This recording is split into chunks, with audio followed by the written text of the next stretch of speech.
last night, the Braves' bats ran into a buzzsaw, while the hot-hitting Giants put 6 on the board in Game 1. Today, Mike Minor takes the mound in Game 2 of this final season series with the San Francisco Giants.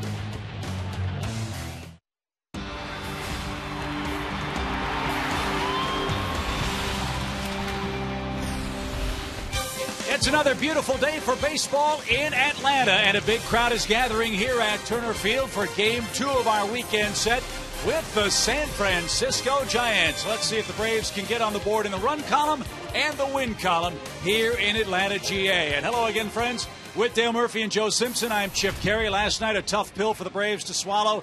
They were shut out for the 9th time by Madison Bumgarner. Final score, Giants 6, Braves nothing. But perhaps, Joe, a chance for Mike Minor to give Bumgarner in San Francisco a little taste of their own medicine in Game 2 today. That 40th win's been a little hard to come by the last few days. The Braves have lost 4 in a row trying to win their 40th game of the season, and tonight they'll send Mike Minor this afternoon out there to try to win his 9th game. He was outstanding against the Dodgers, as you see some highlights from that game.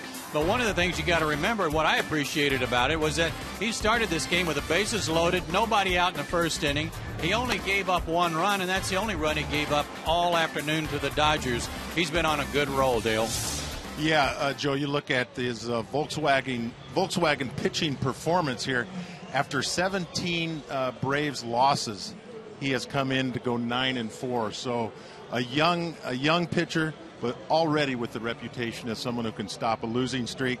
And his ERA in those 17 starts is under 3. So, you know, we're looking for him again to stop a little losing streak here, Chip. And the losing streak stands at 4. We hope it ends today as Chad Gaudin gets the start for Bruce Bochy and the San Francisco Giants. We welcome you to Turner Field and our Game 2 broadcast. We'll get to our starting lineups and our first pitch right after this.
We get you ready for Game 2 of this Giants and Braves series. San Francisco starting to roll on the road. Back-to-back shutouts pitched by this Giants staff. And here's how Bruce Bochy lines him up. His Toyota starting 9 has Andres Torres leading off in left field. Tony Abreu's batting and playing second. Braves got to find a way to get Buster Posey out. Hunter Pence is in right. Joaquin Arias at third. Juan Perez in center with Crawford, Quiros, and Chad Gaudin pitching and batting ninth.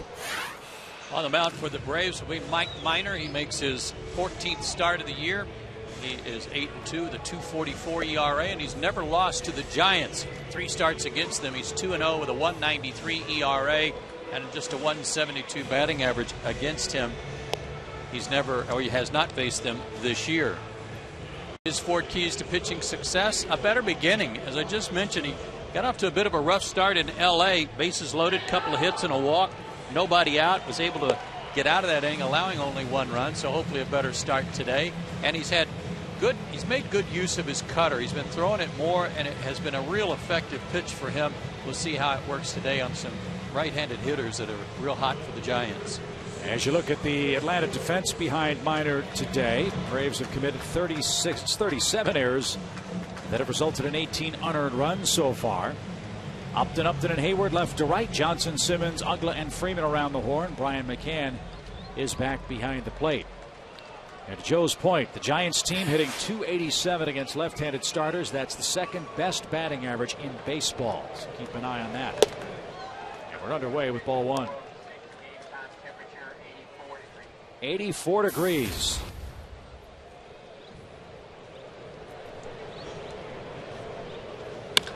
And a high fly ball by Torres into center field. B.J. Upton is under it, and he's got it for the first out of the game. It's already a better start for the Braves in game 2. Remember, Gregor Blanco homered to start things for San Francisco last night. Yeah, for sure. A lot better start. But Buster Posey, wow. 3 extra base hits last night. I think the out he made was a rocket too. And the extra base hits had 2 strikes on him. So got to figure out how to get him out. Yeah, and avoid all those 2-strike hits today. The Giants had 7 2-strike hits last night. And a strike to Tony Abreu. He's the Giants' second baseman. In for Marco Scutaro. Scutaro was hit by a pitch up in Pittsburgh. He's starting to take some BP, starting to field a bit, but still a ways away. In fact, isn't expected to play for the Giants until they get back to San Francisco.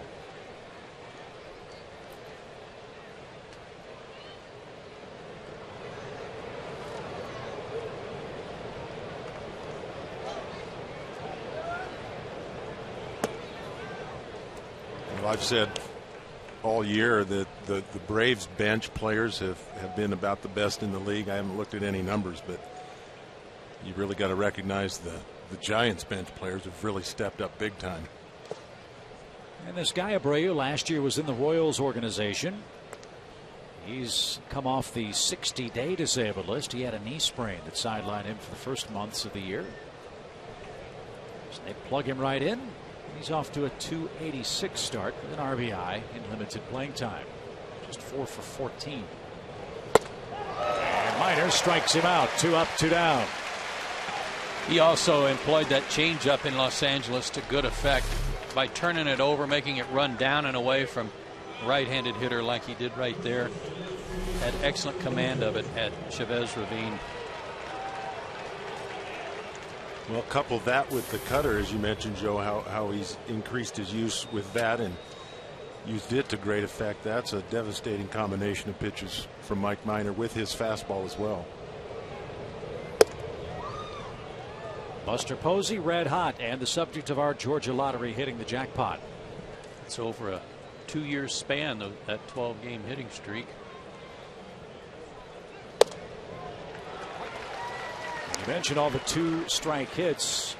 Last night, Posey became the first Giant with 3 2-strike extra base hits in a game since Barry Bonds did it in June of 2000. And that plays right into the way the Giants offense clicks. This is not a strikeout heavy club.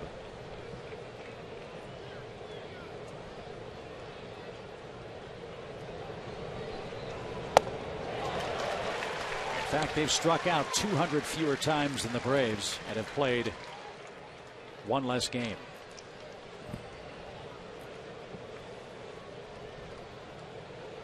Two balls, two strikes. And hard hit to straightaway center. And BJ's got that. 3 up, 3 down for Mike Minor. Here come the Braves and Andrelton Simmons in the bottom of the first.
Top of the first inning. Now Atlanta takes aim at Chad Gaudin, the Giants right-hander. And the Braves Toyota starting lineup looks awfully familiar. Simmons, Hayward, and Upton 1, 2, and 3. Freddie Freeman, the cleanup man. Brian McCann's behind the plate. BJ Upton in center. Ugla, Chris Johnson, and Mike Minor 7th, 8th, and 9th. Chad Gaudin is from New Orleans. Grew up in Metairie, Louisiana. 34th round pick in 2001 by Tampa Bay. There is home and road splits, not as good certainly on the road, but he just went into the rotation. He's only made 2 starts and he's won both of them, and he's only walked 1 and struck out 12 in 12 innings of work as a starter. His keys to success today, if you don't know anything about him, fastball, slider, changeup. He throws a good hard sinker, 92 to 93, and a tough, competitive Cajun from the Bayou country. And as tough as Mike Minor has been against left-handed hitters, Gaudin has been equally tough against opposing right-handed hitters. And he faces one to start the game in Andrelton Simmons.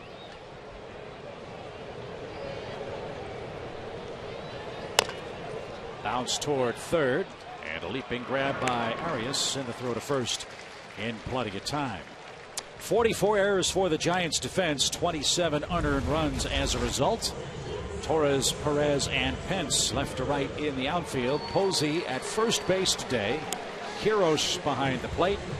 And keep an eye on Brandon Crawford, a real talented youngster playing shortstop for San Francisco.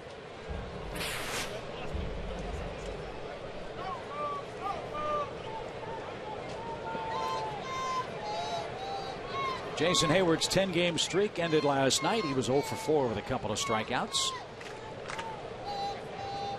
But his average trending in the right direction. He starts the day at 209.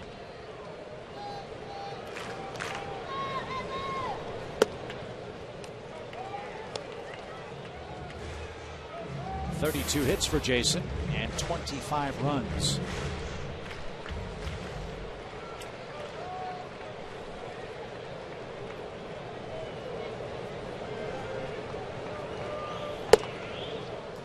Fellas, as good as Gaudin has been against righties, lefties are chewing him up. They're hitting .313 against him.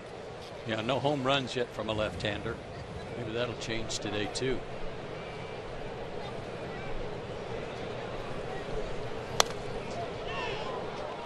A good cut. 2 balls and a strike, and here are those splits. It's really done a good job for them stepping in the rotation with Vogelsong out. He's beaten the Cardinals and the Diamondbacks. Well, this stretch for the Giants could be the story of their season. If we've talked about everybody's going to have injuries. Godin stepping up for Vogelsong and all the other guys stepping up for the guys that have been hurt for this ball club. Their bench has done very well for them. Well, he issues a walk to Jason Hayward with 1 out. Excuse me, Chip. I was just going to say again, like you said, Jason's trending the right direction. Really quality, comfortable at bats for him over this last 7-10 games. This is the end of a long road trip for the Giants that began in their own division against Arizona, who's in first place in their division, and then they went to Pittsburgh, who's playing great, and then the first place Braves. Of course, they have an 8 o'clock game tomorrow night here, fly home overnight, and play tomorrow night at home against the Padres. So it's a real tough stretch for them.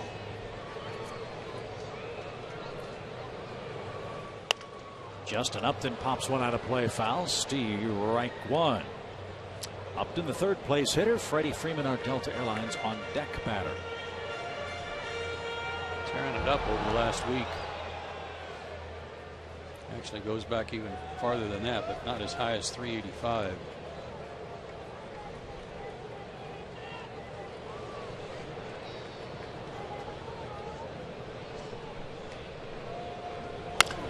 Fly ball well hit down the right field line. Pence in the corner is going to make the basket catch in foul ground, and that's the 2nd out.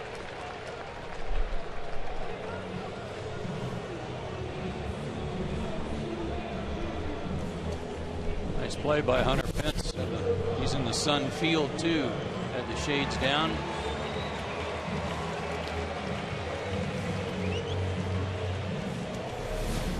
He's a good outfielder. Yeah. It's like he's a good everything else. He just does it in a very unorthodox way. I guess if you get a chance to watch his practice swings, I think unorthodox is probably an understatement. So here's Freddie Freeman. 44 RBIs this season. 17 have come with 2 outs.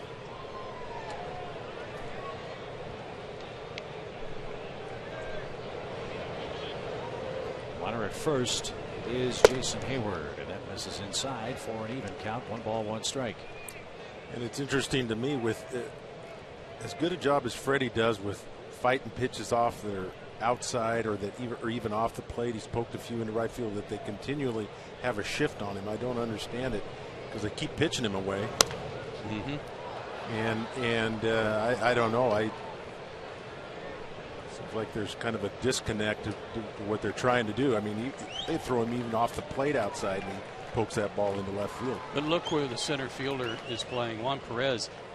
I thought last night they were only playing their center fielder over there because it was a lefty pitching, but today with a right-hander, they're still shading him to left in the outfield. And if memory serves, Joe, when Freeman has hit the ball right down the line, the pitch hasn't been a strike more often than not. Yeah, he's reached out, gotten something off the plate.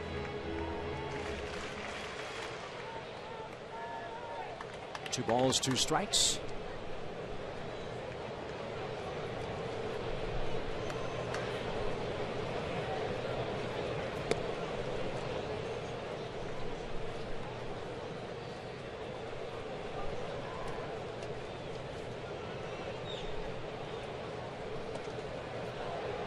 Quiros behind the plate today. Posey playing first base.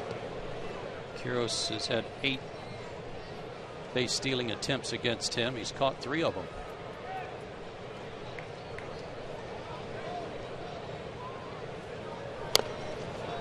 Breaking ball fought off, and Freeman's still alive. That looked like a curveball, slow curve, which he doesn't usually throw.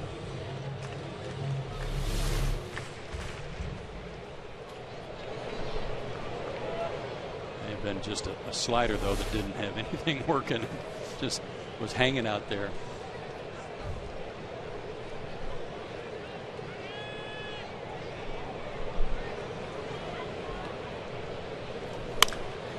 High fly ball to left.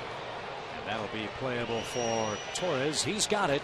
And the Braves are done in a scoreless first inning. We go to the second. Hunter Pence goes to work for San Francisco.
Baseball is brought to you in part by AT Uverse, by Delta Airlines, and by Ford.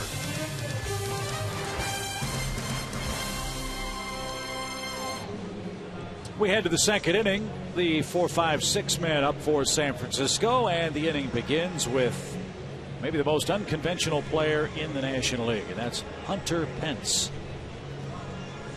Well, there's no question about it. He's unconventional, but plays hard everywhere. Outfield saw him working on his throwing during BP today. Very accurate thrower. Even his throwing looks a little unconventional. His throwing motion. Would you teach this, Murph? Yeah, well, you know, I've heard him describe this. Somebody asked him once about it, and he said, well, that's my knockdown 7-iron swing. But he's got something going on there, either psychologically or something that reminds him of a trigger or, you know, a swing thought that works for him. I don't think there's any question about that, but it is unconventional. Joe used the analogy when we were out in Frisco. He's swinging a sledgehammer. It's just different.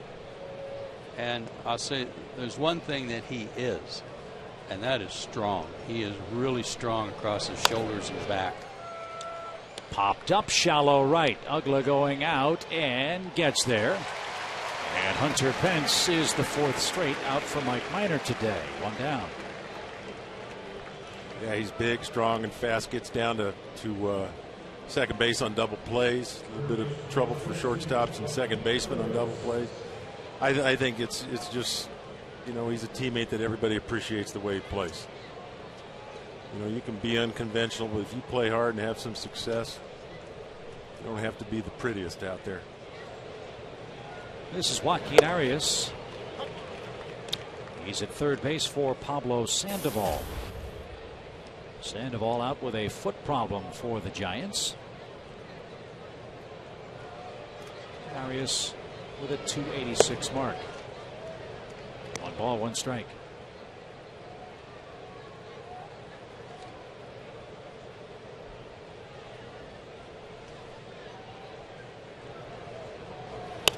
It's always fun to look through the transaction records of players you may not recognize or know much about. Arias was originally a Yankee. On February 16th, 2004, his life changed forever. He and Alfonso Soriano went to Texas for Alex Rodriguez. Wow. But that's only part of the story. First, the 1-2 pitch. It's cut on and missed. Minor has his second strikeout. Arias was later traded to the Mets for Jeff Francoeur. He's been involved in some good ones. And that was another good off-speed pitch from Mike.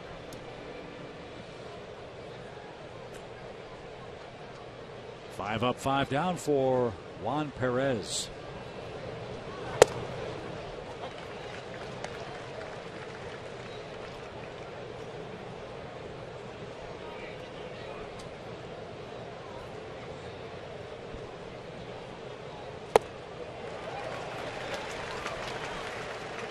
Wow, he keeps throwing that thing there. Pretty impressive changeup. It's such a good location that Yeah. it looks like maybe a fastball, low fastball, and then it just dies. The Giants are swinging at the invisible ball. Mike Minor has 3 strikeouts in his first 2 innings, and still no score.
Of the second inning, all year long, Braves baseball on Fox Sports South is being presented by Academy Sports and Outdoors. The right stuff, the Lou Price, every day. Joe Simpson, Dale Murphy, Chip Carey with you. Andre Aldrich with us as well. We'll hear from Andre in just a little bit, as Chad Gaudin faces Brian McCann to start the Braves' second inning.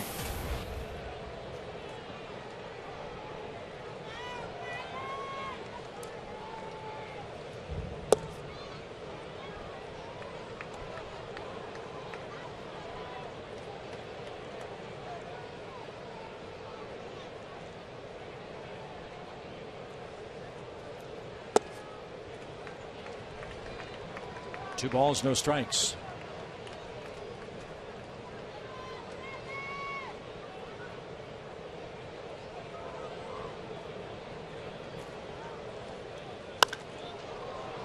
That's popped up. And it's short. Brandon Crawford with his glasses gleaming makes the play. 4 out number 1.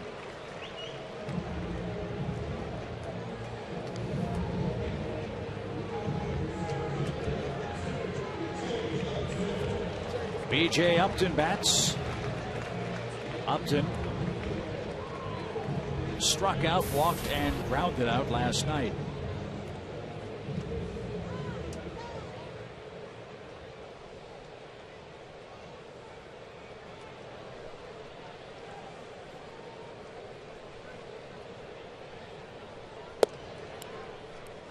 That's off the plate. 1 ball, no strikes.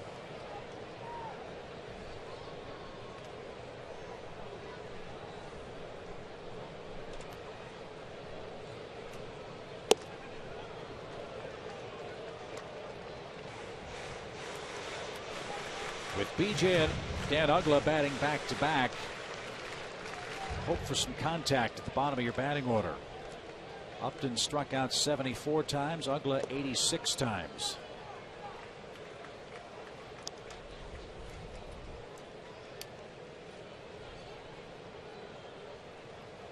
I think we can all agree that BJ looks better up there. I don't know exactly if the numbers are quite there yet. I know overall statistics aren't, but lately definitely more comfortable, a lot more aggressive.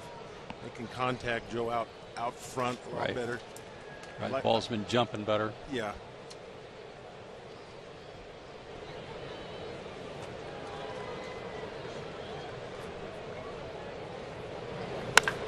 Like that. A mammoth home run for B.J. Upton.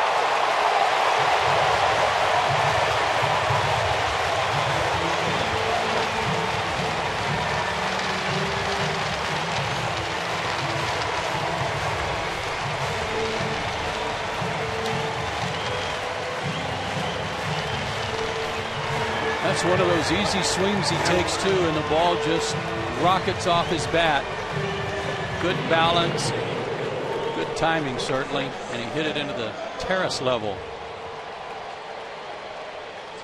Well, that's a video you want to keep and review every day before the game starts. Out front, aggressive. Look. His first since June 4th. You know, he was hitting 1-0 and he was late on a fastball. Then he got to 2-1. It's good to see him get out front on a fastball in a hitter count. That pitch that he hit for a home run June 4th, Chip, who was it against? Reed of the Pirates. Because it was a pitch down and in like that he just kind of dropped the barrel on and it just flew out.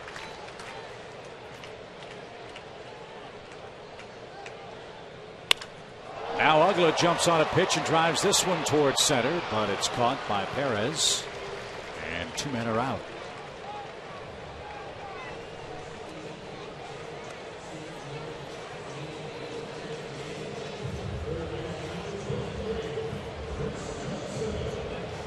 And Dan as well has dropped some good swings. I think on the road trip I saw a few balls that hit the other way. I like that. Yep. Do that a little bit more often, at least employ that swing a little bit more often. The line on which he's hitting the ball is on such a better trajectory than those mile-high pop-ups. And as you guys said, he doesn't have to swing hard to make you break out the tape measure. We'll let you know what the distance was as soon as we're alerted as Johnson faces a 1-0 pitch. And that's off Gaudin's glove. And a flip to the first base bag is late. Both Posey and Gaudin went for the baseball. Posey got to it and play a little closer than I thought it would be. Johnson reaches on an infield hit. Still not a big fan of that headfirst slide at first base. I hope Chris is okay. But sometimes it's not just the bag, but you've got the chance to run your hand up under some spikes too. Well, I'm right there with you, Joe. I really don't see too many good things happen from headfirst slides. I think obviously he beats this one if he just runs through the bag. But yeah, I've slid headfirst very few times in my career and usually ended up with a jammed finger or something. Mike Biner bats. Well, I will say this, that was a much smoother landing than Puig's attempt in Los Angeles for the Dodgers. Yeah, that was, somebody described that as an aircraft carrier landing without any landing gear down.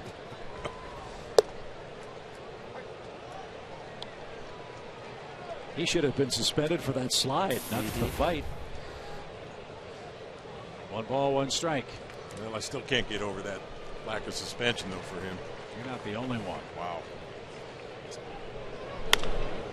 Fly ball to right, and Hunter Pence makes the play. The 90th home run of the year for the Braves ball club came off the bat of B.J. Upton. A long solo shot that puts the Braves up 1-0.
Time for our Yellowwood Bringing the Lumber feature.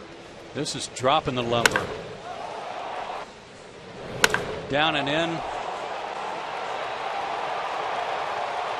Sounded like a good driver on the tee box. That thing just popped. Oh, you wouldn't know, would you? No, exactly. Thanks for reminding me. I love you too. Okay, so Braves scored first and they hit a homer. That usually bodes good. well. Good stuff. Braves are 26-5 when they score the first run. They're 36-9 when they hit a homer.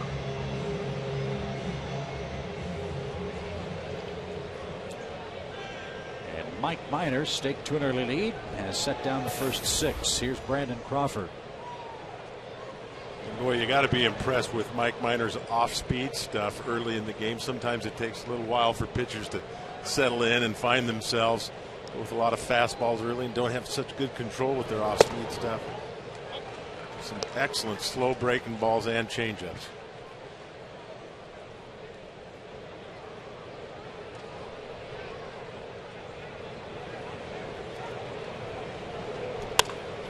And a shot off the bat of Crawford on a 1-strike count. That's the first San Francisco hit of the day. I think that was a changeup and left it up. Just a mistake. First base runner. Hanging breaking ball.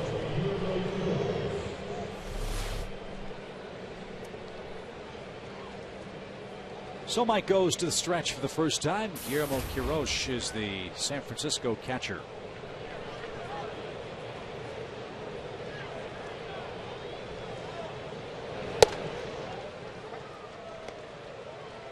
The value of those off-speed pitches, I think young pitchers need to remember that that's how you keep your pitch count low.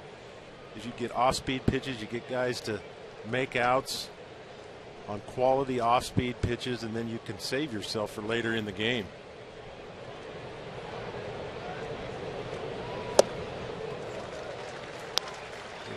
Even if you can strike guys out sometimes.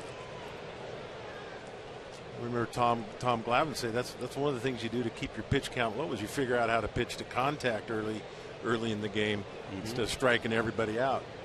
Get guys out with 1 or 2 pitches instead of having to strike them out and go deep in the count. Oh, that was a strike last night. Then again, what was it? I should say that was called a strike last night. Pops tracks. Perfect pitch. Quiroz gets another life. 1 ball, 2 strikes.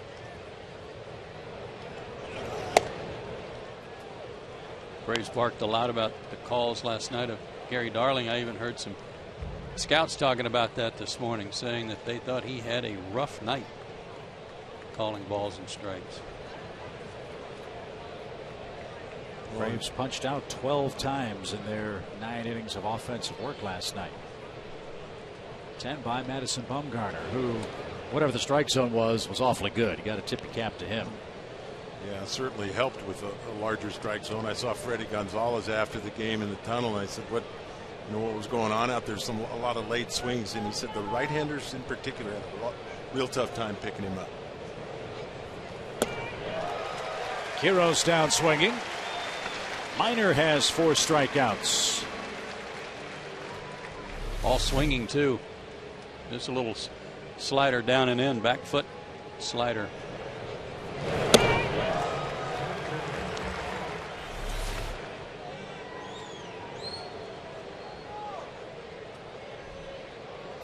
So far, Mike is repeating what Bumgarner did to the Braves offense last night.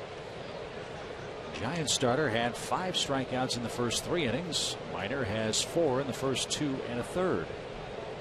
Now the pitcher up, Gaudin, who doesn't have a hit yet. Pushes a bunt toward Freeman. He thinks about the play at second. Gets the sure out at first. Crawford at second for the top of the order and 2 out. Well, that's a good decision by Freddie. I heard someone yelling too, probably Brian McCann. I think right out of the gate there, they thought they had a shot, but especially early in the game, got to make sure. I should say almost every time you got to make sure on a sacrifice bunt you get an out somewhere. It's first priority. Good bunt by Gaudin too, because that's his first of the year. So Torres trying to bring home his 15th man. Ball pops away from Brian McCann. And Crawford moves up 90 feet. Wild pitch. Only the second of the year for Mike.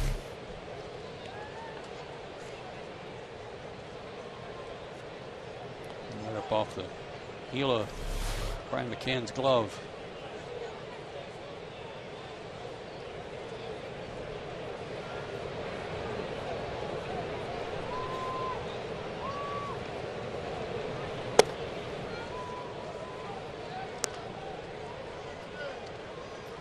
Two balls, no strikes.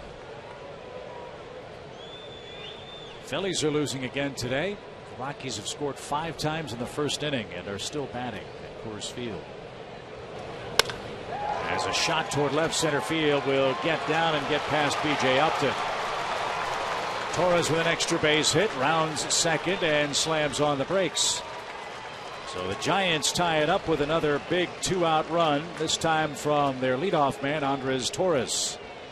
And yet another double. Blanco was the guy leading off yesterday, but the lefty going today, it's Torres who moves up from the 7th spot. Hit that ball right on the button.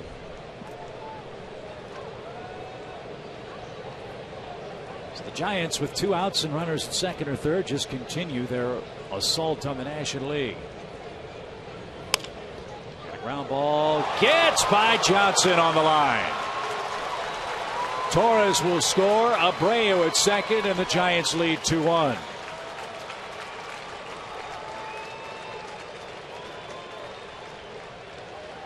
That scored a double and went right over the base, but look how close to the line Chris is playing. It's almost like he got his feet tangled up a little bit with where he was trying to get set up to field that ball.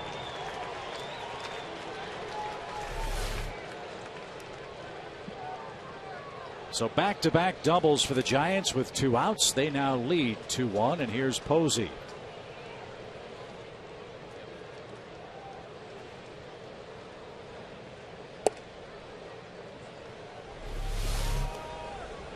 Watch again as he tries to. He did use a crossover step, but then couldn't quite get his feet under him to get the glove down like he wanted.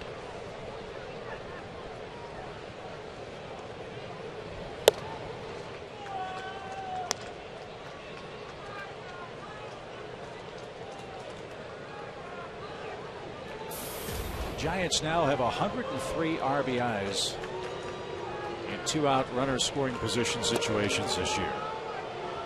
And Atlanta's not going to pitch to Posey in this spot. They'll walk him intentionally and go after Hunter Pence.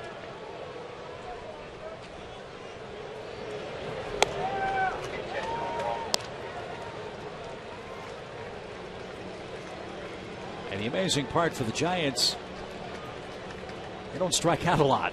They don't strike out in 2-out situations. They put the ball in play, and as we saw last night, crazy things can happen when you're able to do that.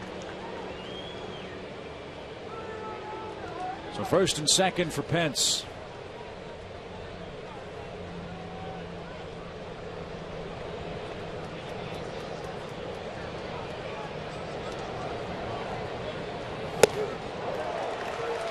He was swinging for fences. Strike one.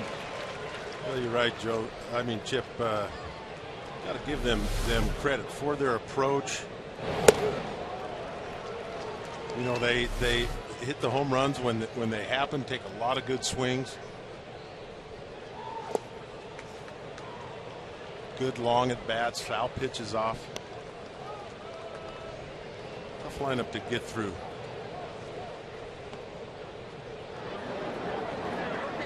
Here's Hunter Pence, who leads their team in homers, and he chokes up on the bat a little bit. 1 ball, 1 strike. He's missed that pitch twice in the at bat. Would Minor dare go there again? Well, the old theory is you keep going until you get hurt with it. Maybe just go a little bit higher. Be careful staying in that same area. It's not a bad idea. Maybe to go a little bit higher with his fastball, but this is the advantage again of throwing so many good off-speed pitches over the plate. So now you can kind of surprise guys with your good fastball.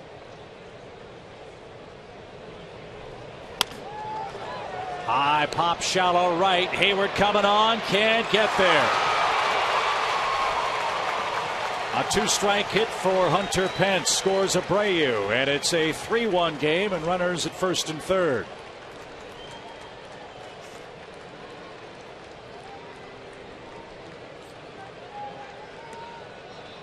These guys are uncanny with 2 out and behind in the count. Not a bad pitch, like a fastball running away from him, and he still reached out and just flipped it out of no man's land. And so the Giants continuing today what they did last night, and frankly, fellas, what they've done all year. Look at the 2-strike hit totals in the National League, our Academy Sports and Outdoor leaderboard. And they're 3 for 3 with runners in scoring position today, and all of them with 2 out.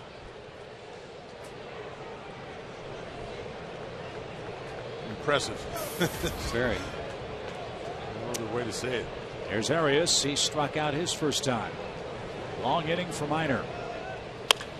And a high fly ball hammered toward left center field. Justin on the run is going to get there on the warning track.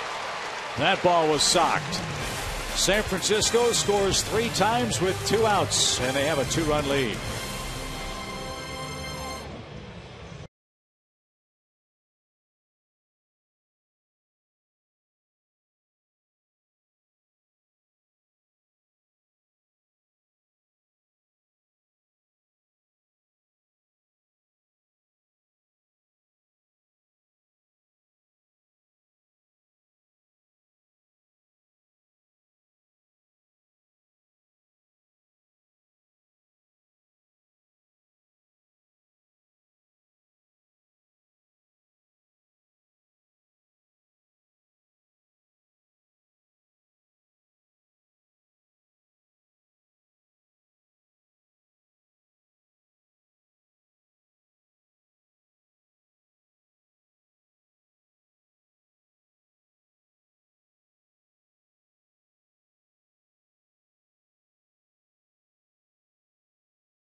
Are leading the Braves 3-1 right now.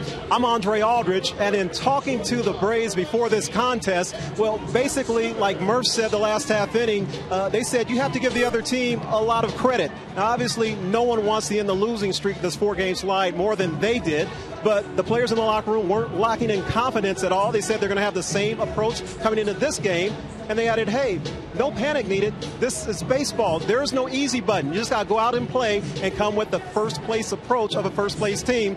But right now, we need a couple of runs. Get it back up to you, Chip. You're right about that, Andre. And as Joe said last night, they are the world champs, you know. That they are. Good stuff, Andre. Second time through against Chad Gaudin as Andrelton Simmons leads off the third inning. 3-1 San Francisco now. Andrelton bounced out to third his first time up.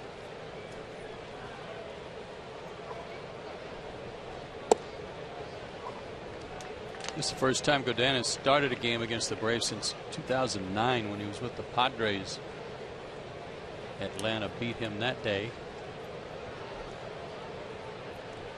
Although Will Venable did hit another home run that game for the Padres.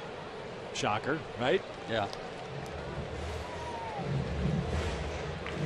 Chad, a real story of persistence. He's been with a lot of major league teams.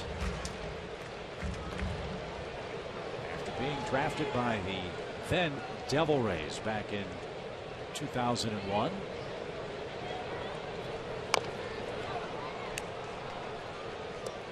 Well, he's a tough cookie. Solid, 5'10", 185, 30 years old.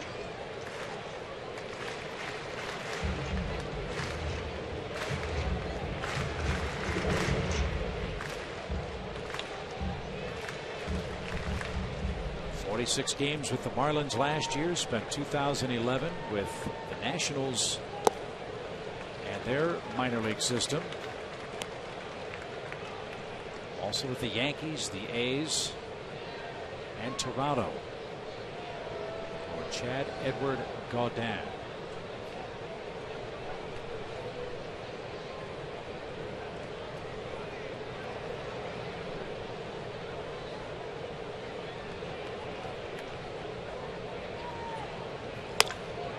Fly ball center field. Perez long run's going to get there.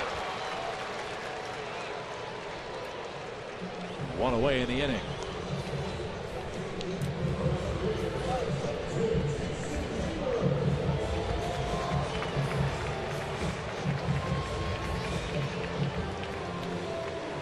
Gaudin lifetime 42 wins, 43 losses, and one double-digit win season in the big leagues. That came in 2007.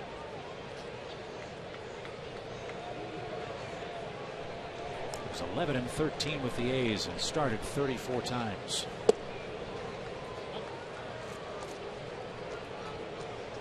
One of the things to me that stands out for any pitcher who's asked to go into the rotation is you pay immediate attention to command. It's not a one-inning stint. It's not even a one-inning plus. You're asked to go, in his case, 5-6 innings perhaps, and his control's been impeccable. He had only walked one in his first two starts. Walked Jason here today. But if you're playing defense behind a guy like that, who you know is trying real hard to help the club out, go into the rotation, and he's throwing strikes, you're going to be on your toes.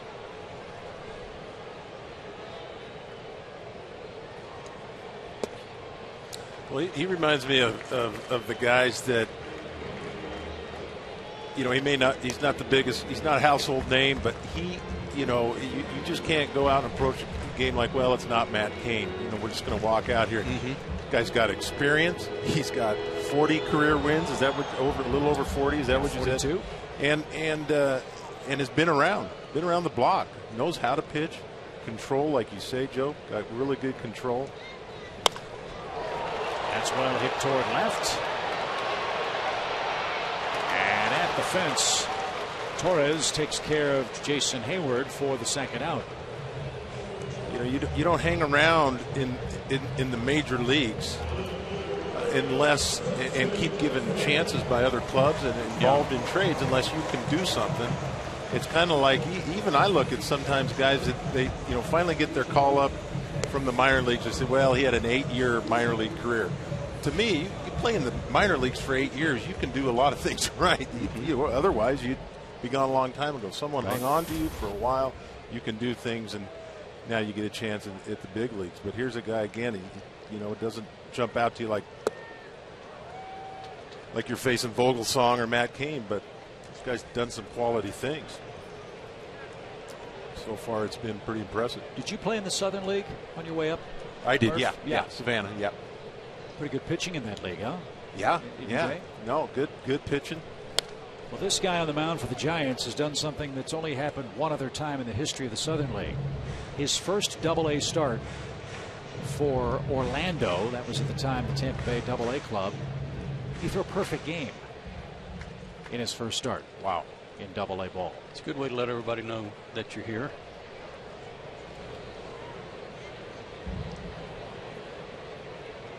And he's ahead of Upton. 2 quick strikes. And Quiroz blocks that ball in the dirt. 1-2 your count.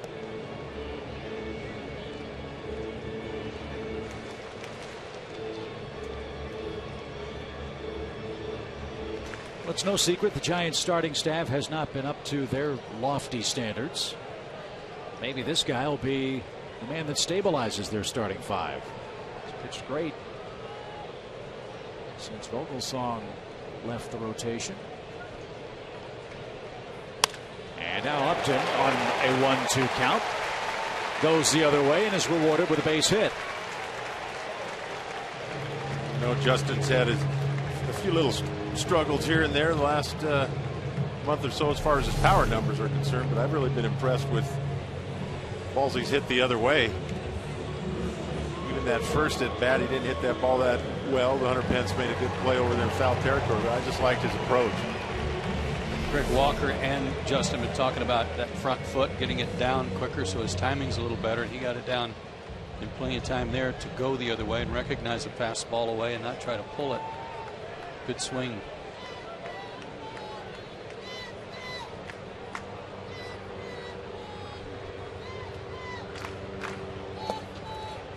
Maybe the Braves can pull out a little 2-out magic here. This would be the guy to do it, huh, Chip? He is the guy. But he's had a great run with 2 outs for the Braves. And he too's been hitting the ball aggressively and strongly the other way. 1 ball, no strikes. Upton got a good secondary lead, and he'll move up 90 feet. 2 balls, no strikes on a wild pitch.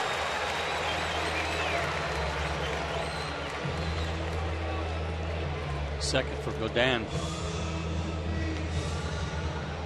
I got to tell you, boy, for Freddie Freeman, we've been talking about the way these teams have been setting up their defense for him, but between Perez and center, who is 4, 5, 6 steps to the left field side of second base, between there and the right field line, Hunter Pence got a lot of ground to cover.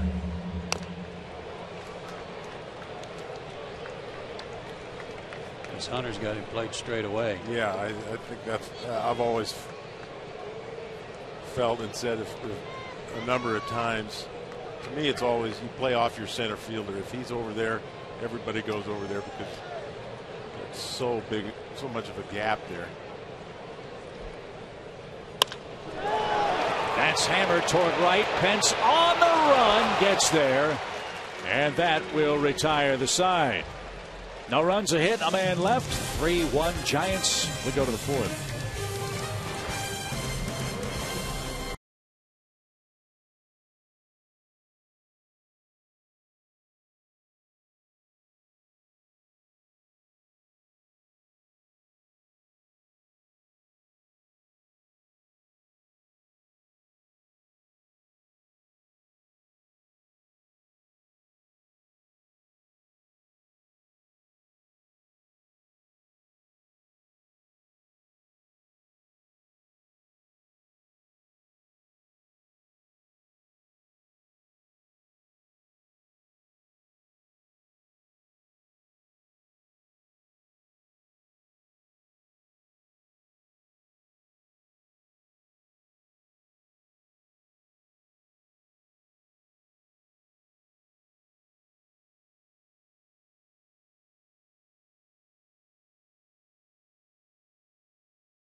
Giants. And Braves baseball on Fox Sports South is presented by Academy Sports and Outdoors. The right stuff, the low price every day.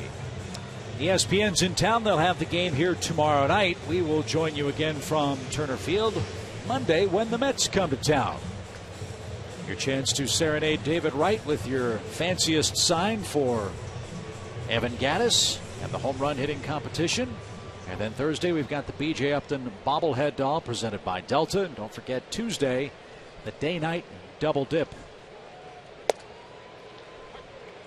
45,000 plus last night, almost 46,000. There's got to be 40,000 plus today.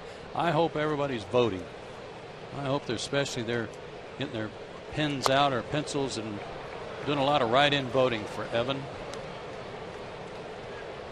Now, I know how much you don't like seeing the fans texting and tweeting during the games, Joe, but would you make an exception for folks to go to MLB.com and vote online at the ballpark? Anything baseball related, sure. Okay. Swing and a miss. Down goes Perez. And that is the 5th strikeout for Mike Minor. Oh, there we see we've already endorsed our guy, right? Yeah, pretty much. That's a bold statement. That hat looks awfully comfortable on Joe, doesn't it? Headphones holding it on. You can get those in the Braves clubhouse store now. Right, the white bear, El Oso Blanco. Despite the 3 faces that were wearing them, we encourage you to head on out there. Hopefully it didn't frighten any kids. Yeah. It's Brandon Croft. By the way, Mike Minor, you've got to figure he's going to be on the list and the chance to impress Bruce Bochy today. That's right. He and his staff will be picking the National League squad. So, Joe, you're okay with Twitter baseball-related stuff? Is that Yeah, baseball-related. You don't want to know what I had for breakfast this morning or a picture of it? Not today, not tomorrow, not yesterday. All right. Now, if I'm sitting having breakfast with you, that's different. I'll be very interested. Especially if you're paying. Right. So you're in that Charles Barkley school of thought. If you want to, this is what Charles said. If you want to know what I had for breakfast, Charles said, if you want to know what I had for breakfast, you're a loser. Foul back to the screen. But Twitter is so much more than that, Joe. We'll have to sit down and have a talk. But did you notice in the circle at Shea Stadium yesterday? Or in the Shea Stadium. Man, brain cramp, flashback. What is it? City Field. Yeah. Did you notice what they had in the circle around home plate? No. Hashtag vote for Mets. I'll have to pull up a visual of that. No, that's okay. I believe you. And it's the first, they'd say it's a landmark thing, Joe. It's the first hashtag in the field of play. So it's a pretty big deal. Okay. You know what a hashtag is? I do. It's what you eat with eggs. Hash. Yes. I do indeed. I'm proud of you, Murph. You know what it is. You just don't care. You're getting closer to the truth there. Yeah. We're all under the truth tree up here in the broadcast booth today. Ball is 2 strikes for Crawford. There you go. It's over the outside corner. Minor punches out Crawford and has 6 in the game. Suppose that was a swing or a call. I think it was a swing. I think it was kind of a very laid-back ring up by Jerry Mules, so I'm going to go with the swing. Ordale's scorebook, that's hashtag strikeout. Here's Quiroz. And it's off the plate, 1 ball, no strikes.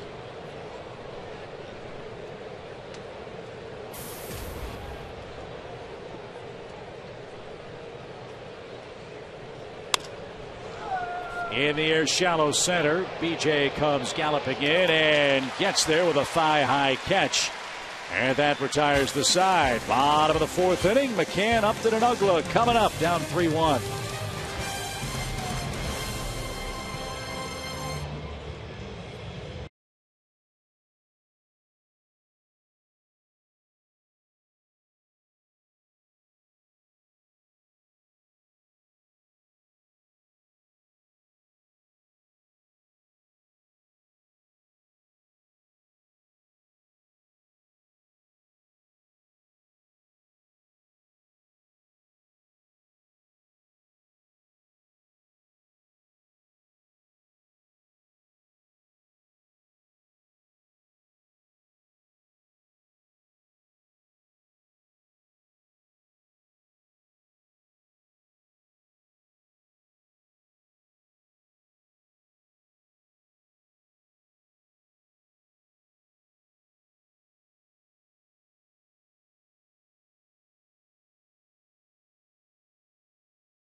Giants lead in Game 2 of the series.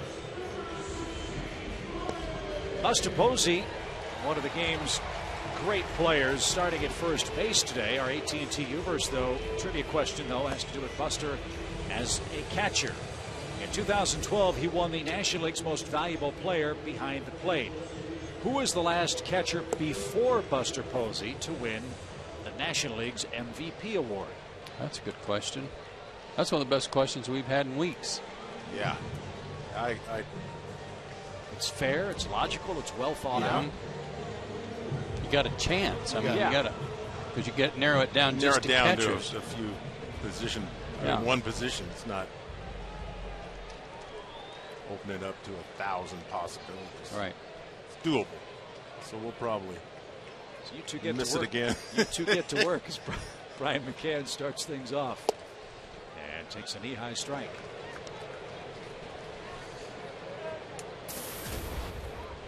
Brian popped out to short to start the second inning today for the Braves.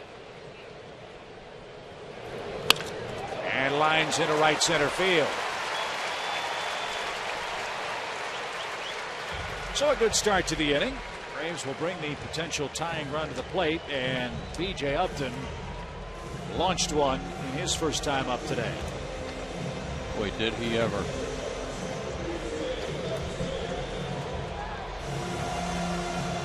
Here's something that makes me begin to wonder when I see how he handles that pitch down in Endale.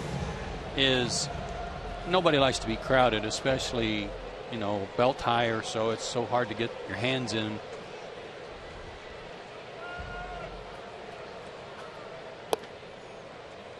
But I almost think of him as maybe moving up on the plate a little bit.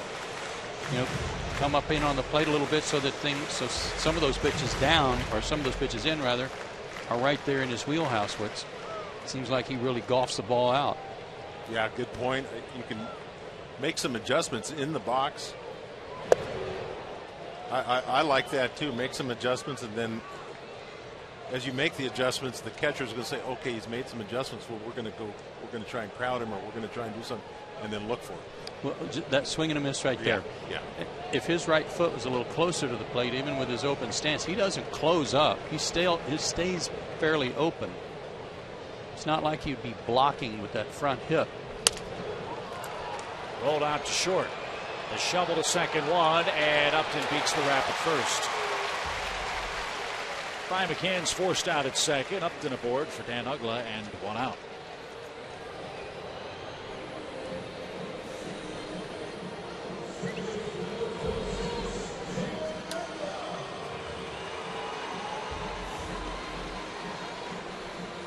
So Dan Uggla bats, C line to center in the Braves' second inning. Yeah, he hit the ball hard. Yeah, he did, Joe. And I liked, Chip, I think it was you talking about Dan Uggla, that you said he doesn't have to swing hard to hit the ball hard. I think I love that analogy, and I use golf a lot to make the analogy of hitting a baseball. Fly ball center field and deep. Perez going back at the fence, is going to leap and make the grab. Goodness. Braves hit about a mile and a half, 2 miles worth of fly balls today. Yeah, they have. Another good swing by Dan. Just you know, what is it, an eighth of an inch difference, and that ball's 10 rows deep. I think Dan thought he got this the way he was watching it. And I don't mean posing, I just mean, yeah.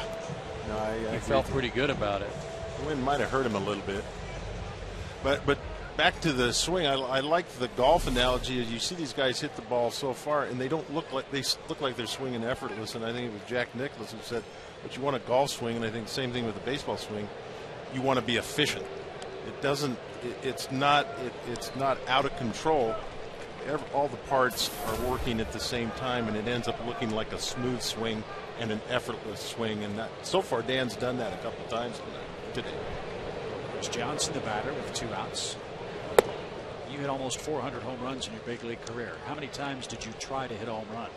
Yeah, I get asked that question a lot. I like to say what Mickey Mantle said to that. Of course, this isn't what I thought, but But I thought it was a great thing. Someone once asked Mickey Mantle, Mickey, did you ever try to hit one? He said, every time.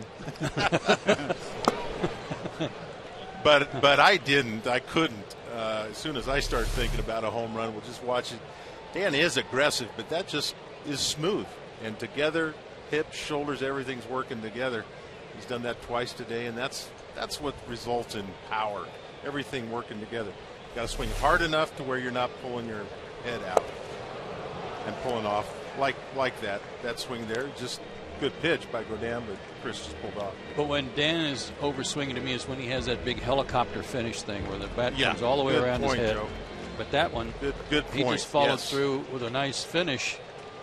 Good point. I would agree with you on the helicopter. I've heard some guys call it a snorkel, whatever it is. But it is. It looks just a little bit out of control. But to get back, Chip, really to answer it seriously, I couldn't. I always felt like I had to concentrate on making a good, efficient swing because I took enough wild ones as there were and then let the home run happen. I just couldn't think about it. Hard not to in some situations, but mostly you can't. You got to think about taking good swings.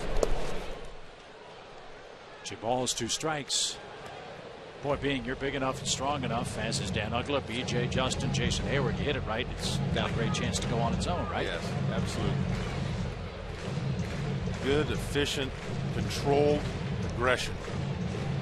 Hard enough to where your head stays down on the ball. That's what I always tell kids. You know, look, the most important thing is keep your eye on the ball, but look, you also got to attack it. But find the balance. Attack it. Don't pull your head off. Upton's running. The pitch outside. The Quiros throw is short hop to second. And BJ in scoring position and a full count coming to Chris Johnson. 2nd and 2 nights for BJ. And it's a good thing Godin ducked because this ball went right over the top of his back.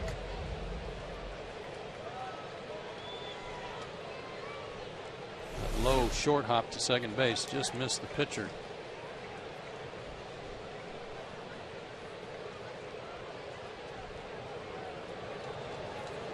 Base open, pitcher on deck. Sharply hitting through. Here comes Upton around third. He's going to score to make it a 1-run game.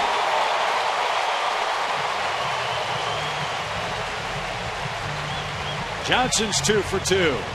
They had probably the right idea, guys, by throwing him a breaking ball, 3 and 2. They didn't care if it was a strike or not.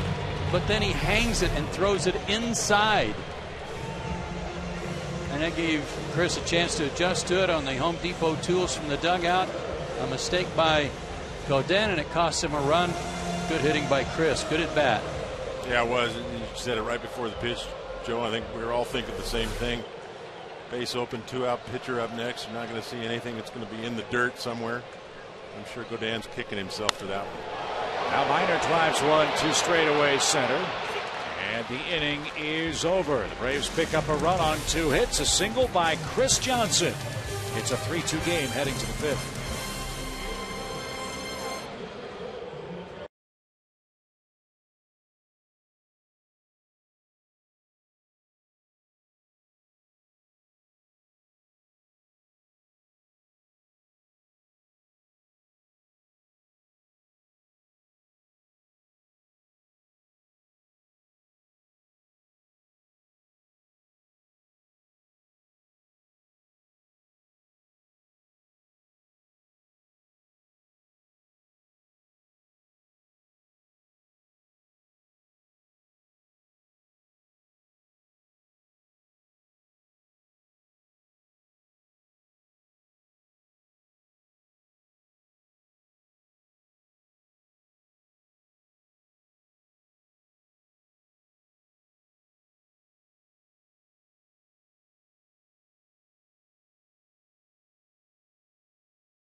Hey, Braves fans, Delta Day is back, so grab your phone and text Delta to South.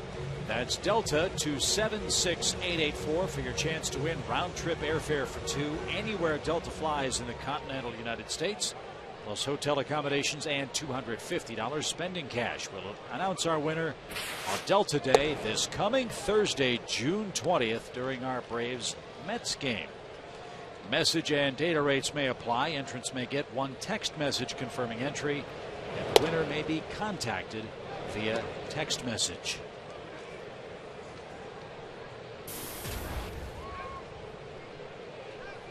Will that be delivered Thursday by text or by # whatever for Twitter? Hashtag #, ampersand. It's a #, Jim. That's what Joe's calling that hash. It's a pound sign. Oh, it's pound or tic-tac-toe. I was thinking it might go there too. When did # become hashtag? When Twitter was invented, I think.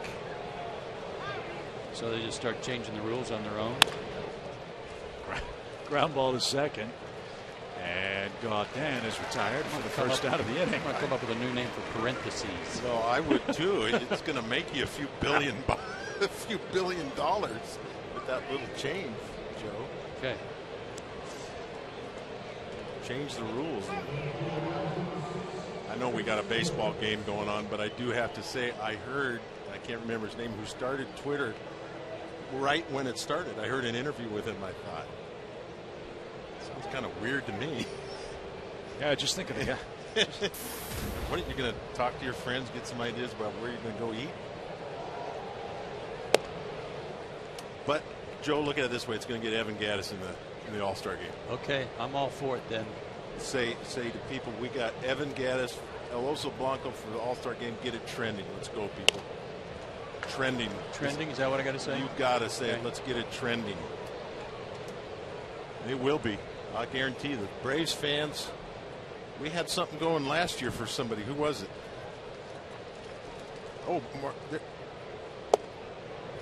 I'll let you call the game, Chip. Sorry. No, it's okay. Might have been for Chipper for his last year. That's it. It was Michael Bourne. It was sponsored by MLB though. There was a place left, and they had a big internet. Didn't they? Yeah, for the last player. Yeah, right. It was Michael Bourne. That's right. Yeah, and Braves fans gave it a huge rush at the end. I was surprised. I don't remember who beat out Michael Bourne for that position and how that all came to be, but. Joe, again, if it makes you feel better, it's going to get Evan Gattis to the All-Star game where he should be. Well, like I said, if it's baseball related, I'm all for it. You fans, get on board. Get it trending, Joe. Get it trending for him, will you?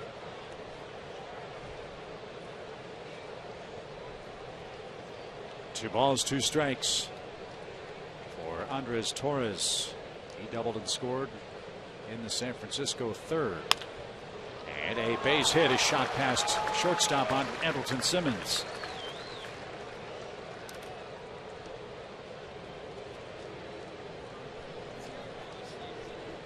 And last night, Blanco, 2 hits in the first 2 innings, drove in 2 runs, including a homer. Went 2 for 5 on the night. Now Torres already 2 for 3 today with a double and an RBI and a run scored. Did a good job of setting the table. He's done a good job in center field too.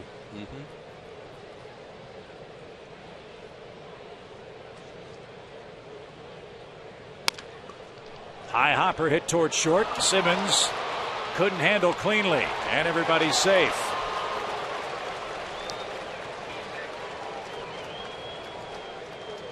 An error on Simmons sets it up for San Francisco. 2 on, 1 out.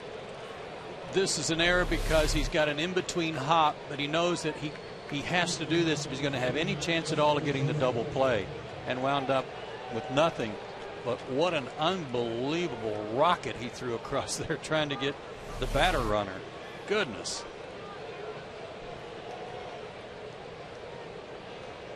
That was a rocket. I didn't expect it to be even that close.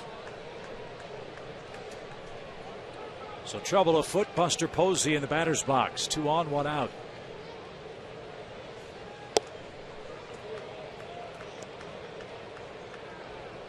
Posey's hit in 12 straight against the Braves. We showed you that earlier. He He's lined out and was walked intentionally his last time up.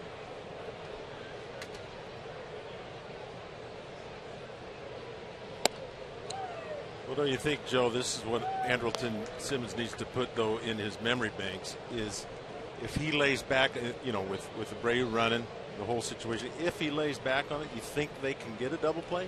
Probably not. You know what? And so, yeah, in his memory banks, he's thinking, okay, next time I'm coming in and getting one. I mean, although if he lays back and catches, he gets the guy out at second, keeps the guy out of scoring position. That's probably his thought. Posey drives one deep center. BJ going back and at the fence, leaps, and it's off the top of the fence. Torres will score. Abreu is going to be stopped late. Buster Posey doubles off the center field fence. And the Giants are in front 4-2. We've heard that a few times, haven't we, Chip? Double for Buster Posey. Ball scorched. I'm not sure exactly.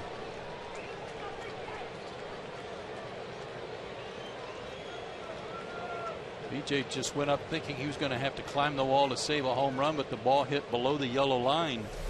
Took his eye off of it to try to climb the wall, and may have had a play by tracking it all the way.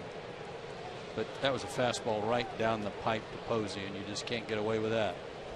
Infield in for Mike Minor as Hunter Pence stands in. The Giants fellas 4 for 5 today with runners in scoring position.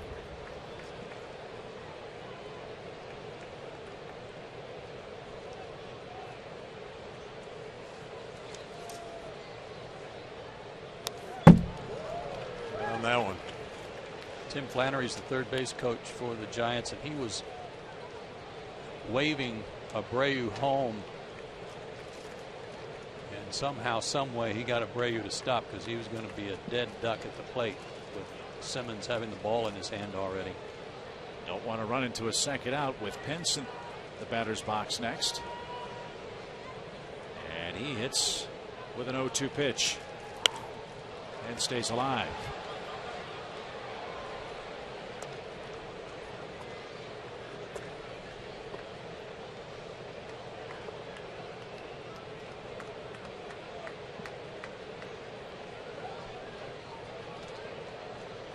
First three guys in the order all have doubles. They all have an RBI. And Pence drives one toward right field. Jason Hayward makes the grab. Abreu tags. Here comes the throw to the plate. It's going to be late.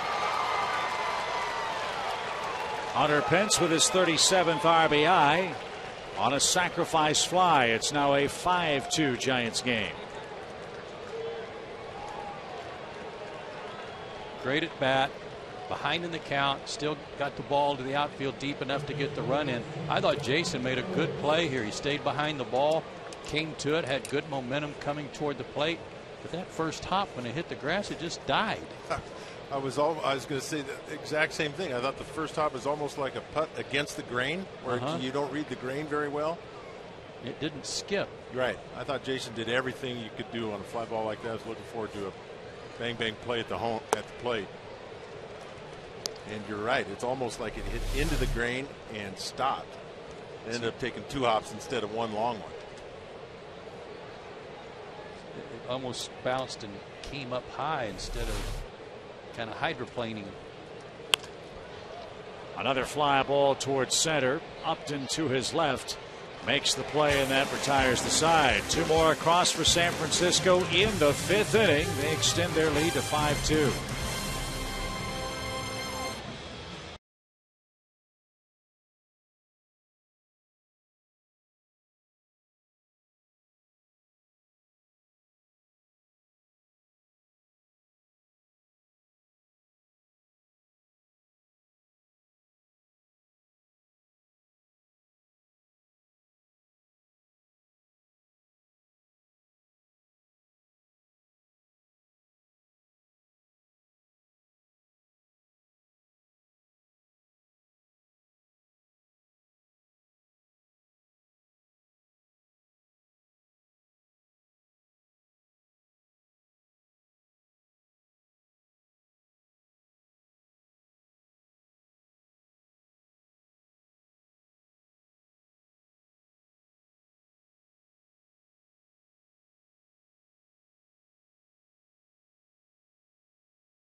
Power and by AT&T. Big crowd in Atlanta hoping for a Braves comeback. It's 5-2 San Francisco as Atlanta comes up for its fifth inning turn. The top of the order is scheduled to hit. Later on tonight, Baseball Night in America returns. Robinson Cano and the Yankees head west, battle Mike Trout and the Angels. Baseball Night in America starts tonight at 7 Eastern, 6 Central on Fox. Each of Chad Godin's first 2 starts, he's gone 6 innings. He's given up 2 runs. Both times against Cardinals and Arizona, won both games. He's going into his 5th inning here today, having given up 2. But each time the Braves have scored today, the Giants come right back the next half inning. Braves led 1-0 on a B.J. Upton homer in the second. San Francisco scored 3 times in the third. Braves got an RBI hit from Chris Johnson last inning. Then in the top of this 5th, the Giants cashed in 2 hits and an error on the sac fly to score their 4th and 5th runs.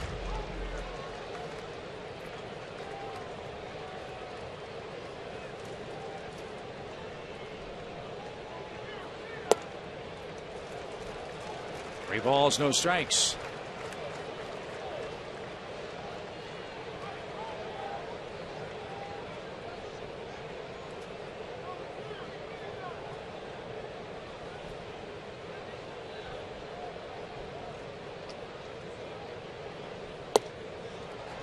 That caught a corner.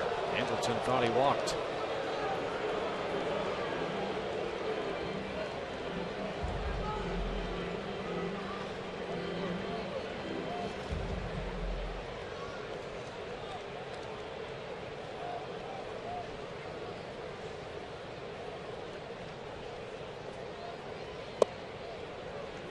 Same pitch, same call, full count. Chad Godin can stay in their rotation for a long time if he can keep hitting that spot.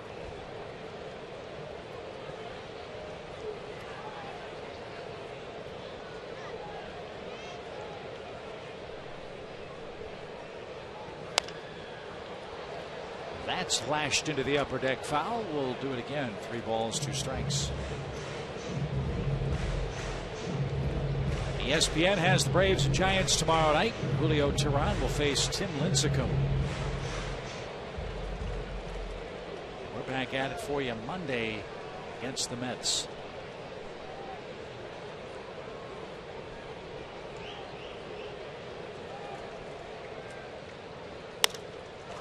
Fly ball, right center field. Hunter Pence is over and makes the grab. And Andrelton Simmons is the first out of the inning.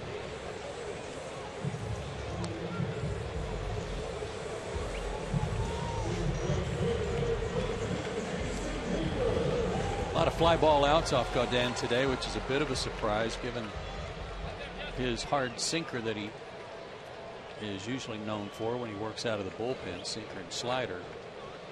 A ton of fly ball outs and a bunch of them to the wall.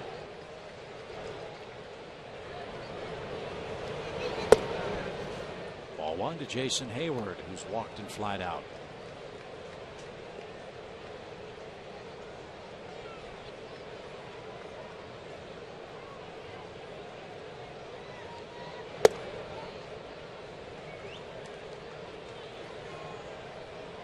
I got 10 fly ball outs. My scorecard isn't much to look at to verify anything, but yeah, me too. Is that what you got? No. Nice play at second. High throw, and Posey couldn't hold the bag.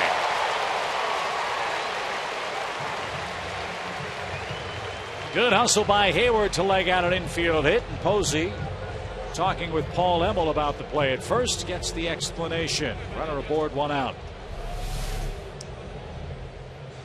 I think Posey thought he got back to the bag as he came off and then got back. He had a point there. I think the challenge is you see where the up that's a tough angle to see. There's someone got back on the base. I don't know. That's actually a pretty good play by Posey, who doesn't play over there that much. And good hustle by Jason. Otherwise, it would have been a moot point. Yeah. Which is impressive by Posey, because you hear all this talk all the time. Well, this catcher, we're going to play him at first base once in a while, or we're going to convert him. It's a tough thing to do. I tried it. Didn't work out so well. Pretty impressive play by someone who is not there all the time. Watching those replays, the Braves may have caught a break. It looked like his foot came down first. Let's see if Atlanta can cash it in. Here's Justin. He's 1 for 2. That hit came last time up. And he nearly got hit. Ball gets away from Quiroz. And Hayward moves into second base. It's a wild pitch. Second one of those on the day. How'd that miss him? I think that's what Justin was wondering as well.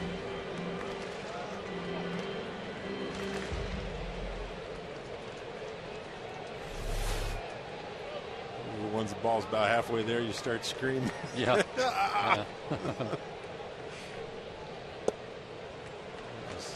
Sigh of relief when it misses you.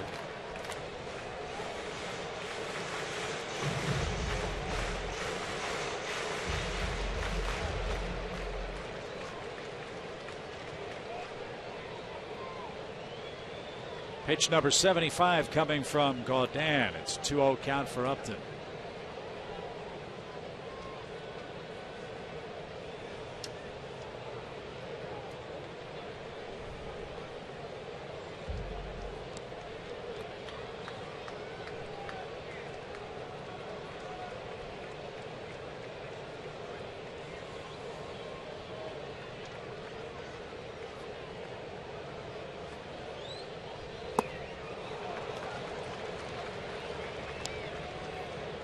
Good pitch behind in the count. 2 balls and a strike.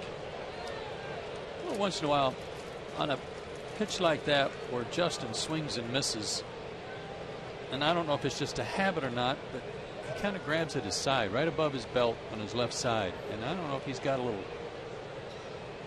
strain in there or not that we don't know about, that he doesn't want anybody else to know about, but you see him kind of grab at that left side.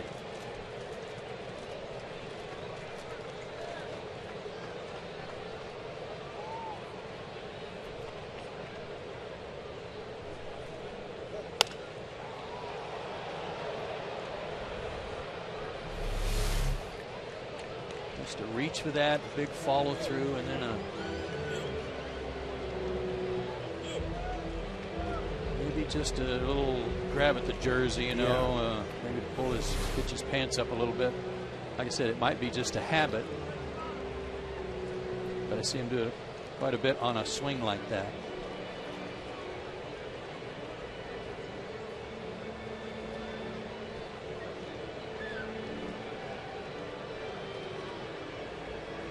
Look how consistent Gaudin has been by inning. His other 2 starts, he went 79 pitches and 84 pitches. He's got to get through the 5th with the lead to qualify for the win. Fly ball left. Torres coming on, and his good speed gets him to the line in time for the second out. Their outfielders have done a great job today. They can all run. Torres, Perez, and Pence, and they've even on bad jumps like that one, he really adjusted quickly and closed the gap on it.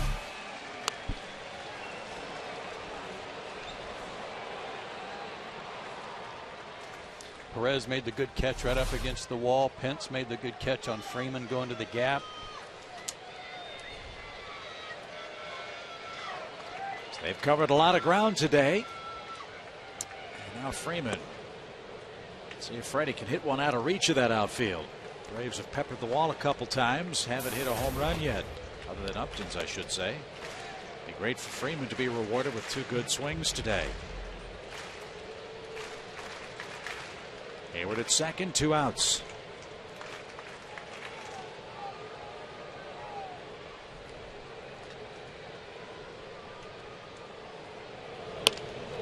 In the air, right center field. That ball is going to be caught.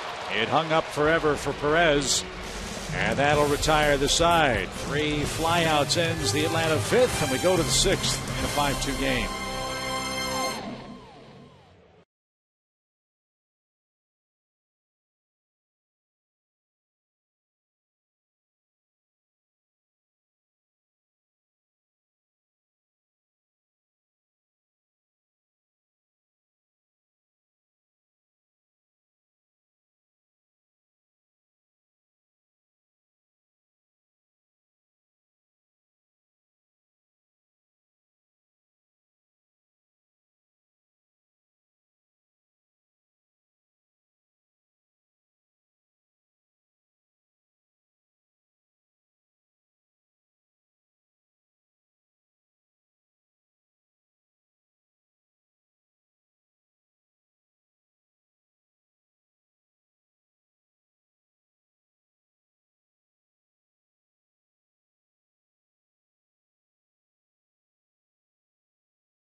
Ball is brought to you in part by Blimpie, by the Georgia Lottery, by the Home Depot, and by Toyota.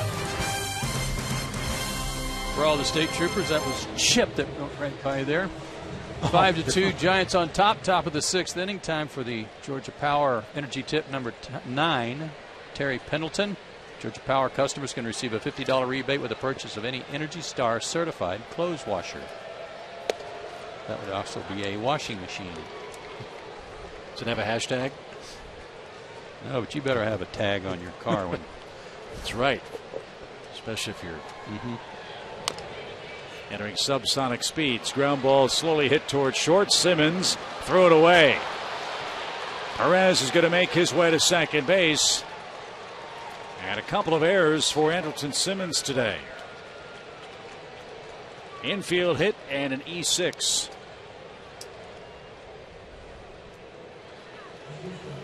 There's an old country singer that once said, you got to know when to throw them and know when to hold them. Something like that. That would have been a good time to hold them. Yeah. Yeah, I think even, you're right, I think even with a great throw there, there's no accurate throw there. I don't think there's a chance, was it? I don't think so. And then no play at second because Ugla's backing up at first, and Andrelton had been charging in, and he was away from the bag at second.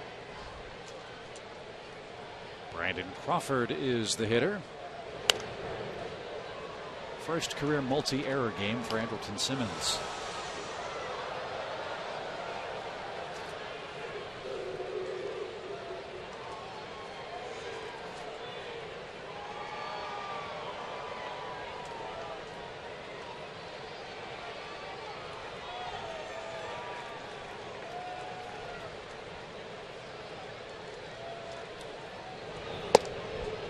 Andrelton's arm is so good and his athletic ability is so good that sometimes it's hard to not make a play. We've said before that he doesn't give up on anything, and he thinks he can make every play.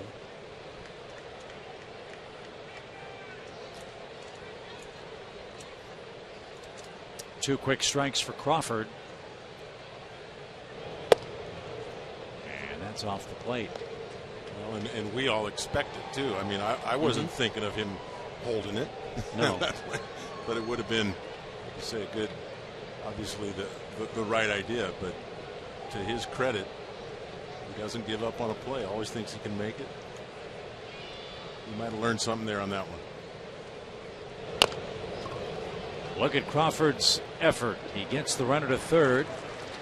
Made contact with 2 strikes. And Perez 90 feet away for the Giants with one man down. And really cut down on his swing, Chip. I mean, they just kind of rolled his hands over that pitch. Wasn't trying to do too much with it. It's a good job. The Giants are showing you the last game and a half exactly how they have done things to win 2 world championships over the last 3 years. There's nothing real flashy about them. They're just good baseball players, and Bruce Bochy's an outstanding manager, and they just do everything they can to play the game the right way. They sure do. And that baseball they played last year in the postseason.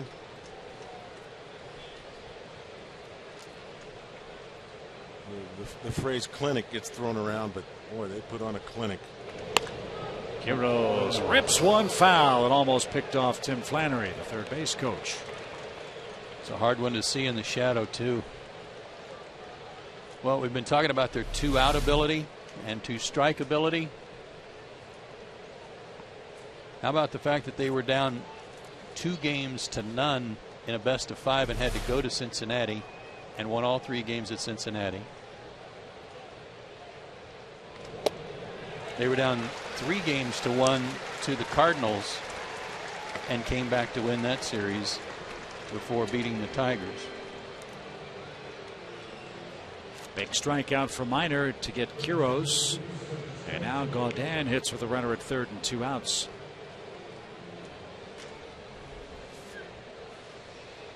Well, the Giants have some work to do. They're a game and a half behind Arizona out west.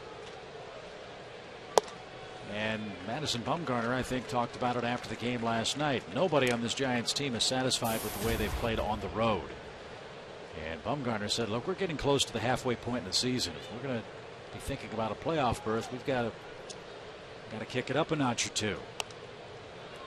And Kane did it in Pittsburgh. Bumgarner did it here last night. Now Chad Gaudin trying to tame the Braves in Atlanta and win the series outright, which has been awfully tough for the Giants to do in this ballpark. This has not been a happy road trip place for them in years past.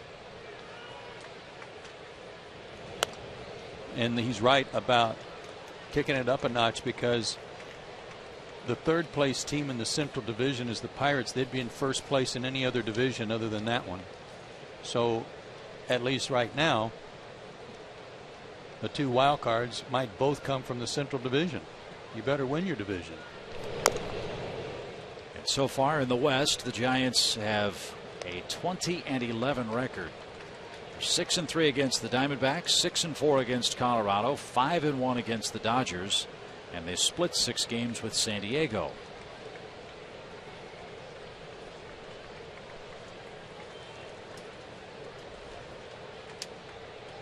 Two quick strikes, and now 1-2 to Gaudin. Gaudin's putting a pretty good little at bat here. A couple good swings.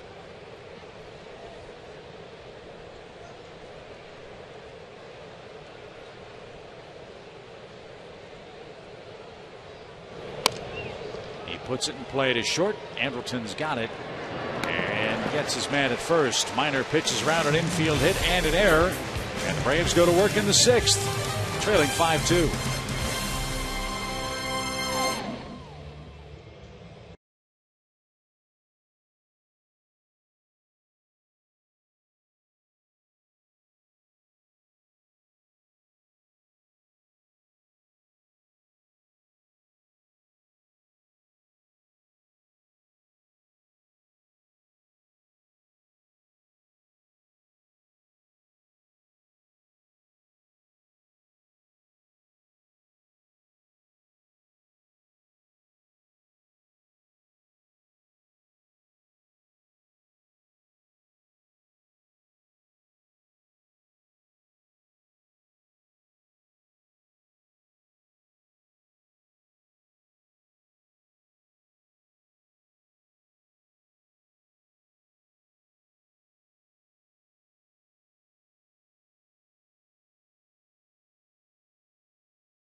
6th inning. Here's what's coming up for our Chevron starting pitching matchups. And this has to do with the Mets series coming up. We'll be back with you Monday night when New York comes to town. They'll be here 4 days for 5 games, including the doubleheader Tuesday. But Monday is expected to be Dylan G against Tim Hudson. Dylan G, a guy who has given the Braves problems in the past, but Atlanta did get to him, I believe, up in New York last time they saw him. But still some work to be done today for the Braves, and again tomorrow night with Tim Lincecum and Julio Teheran meeting in the 3rd game of the series. Meanwhile, Godin back out there for the Giants. He's got the 5, 6, 7 hitters due up, and that's McCann, B.J. Upton, and Dan Uggla. It's real weird, but our leadoff hitters, the Braves leadoff hitters, every inning have been the same guys, either Simmons or McCann. 3rd inning Simmons, 4th inning McCann, 5th inning Simmons, 6th inning McCann. That's kind of odd.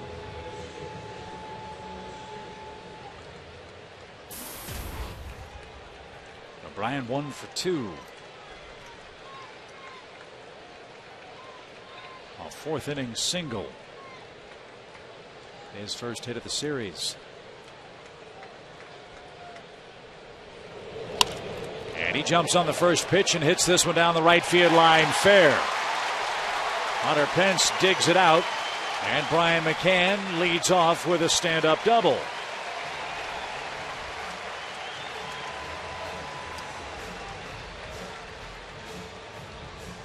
Pitch number 80 from Godin, so we'll see how far Bruce Bochy goes with him this afternoon. Good swing by Brian on a pitch running in on him. Kept it fair.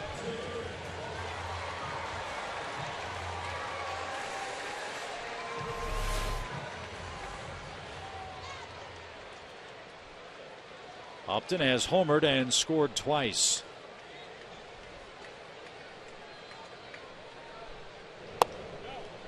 He shows bunt and takes a ball. 1 ball, no strikes.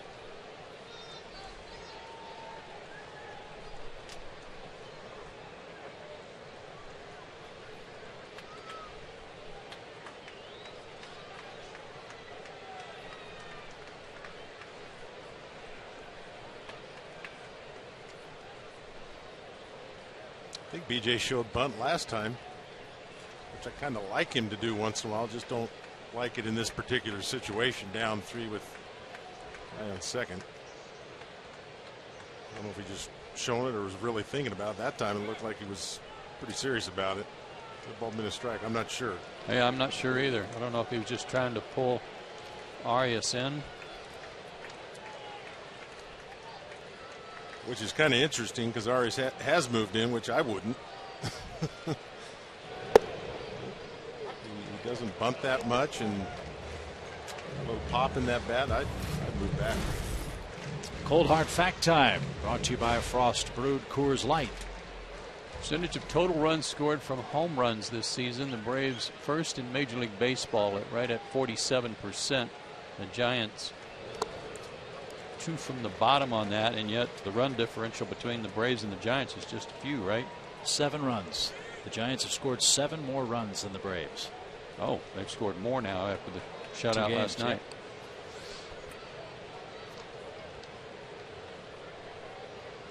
2 balls and a strike.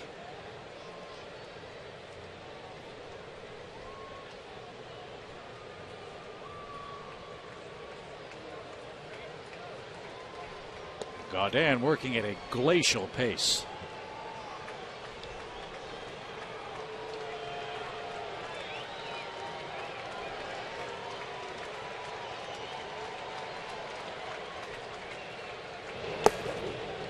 Glacial. I like it. First time I remember that word being used in a game. Well done. It'll be trending on Twitter, I'm sure, by the 8th inning. 3 balls and a strike.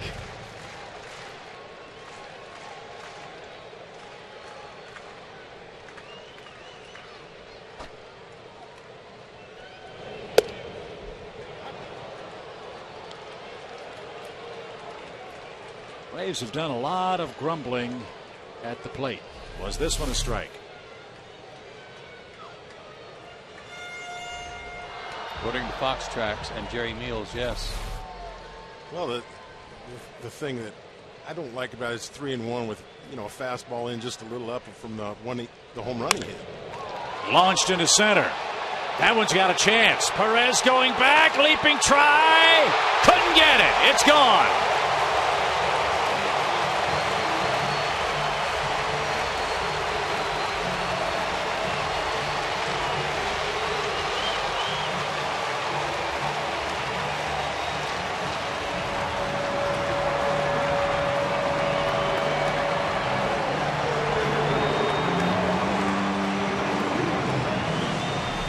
Very anxious to see where this pitch is. Down and enter third again.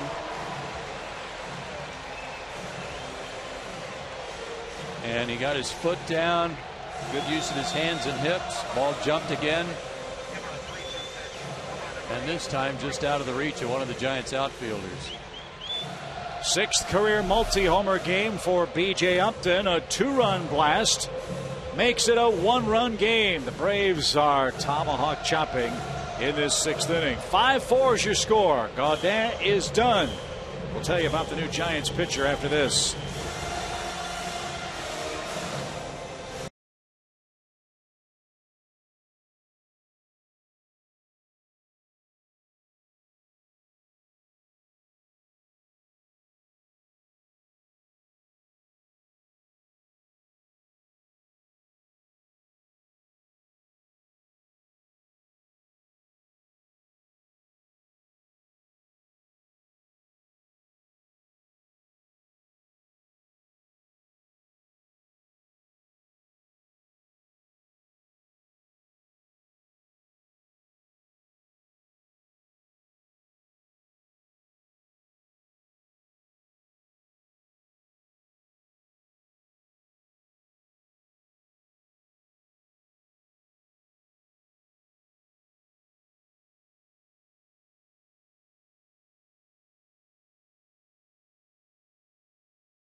With a B.J. Upton 2-run homer here in the 6th inning. Bases empty, nobody out. 5-4 game now.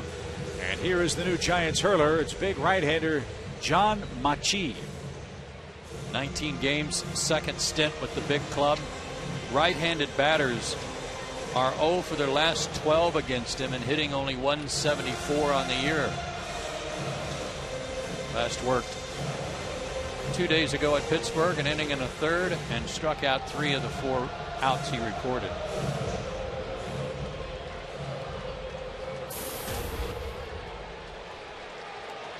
He's 6 feet tall, 261 pounds. And he looks at Dan Uggla. And threw it over his head. 1 ball, no strikes.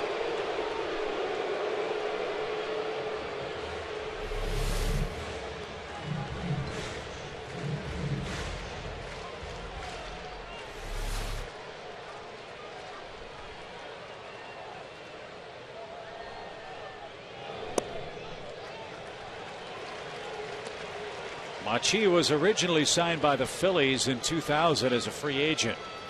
He went to the Tampa Bay organization in the Rule 5 draft after the 04 season, then to Toronto, then to the Pirates, and now San Francisco. He came up for 8 games last season after pitching at Fresno, where he was the Grizzlies' closer. He saved 15 games at AAA last year. Listed at 6 feet 260. Carabobo, Venezuela.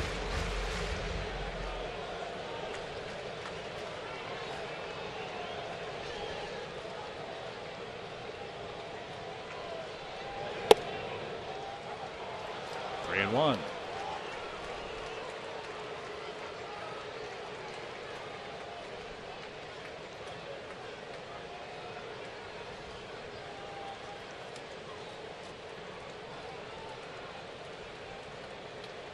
He's been eating up right-handers this year.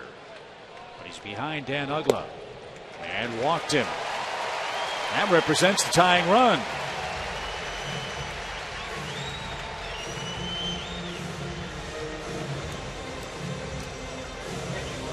Second walk earned by the Braves offense today, the first for Uggla. And Chris Johnson bats. He's 2 for 2 with an RBI hit.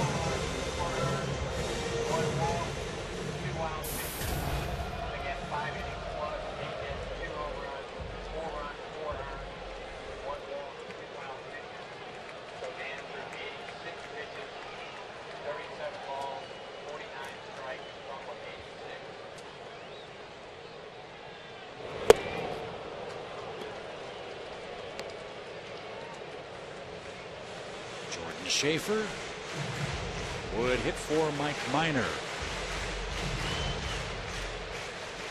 Atlanta needs a run to get Mike off the hook. They need 2 to give him a chance to win.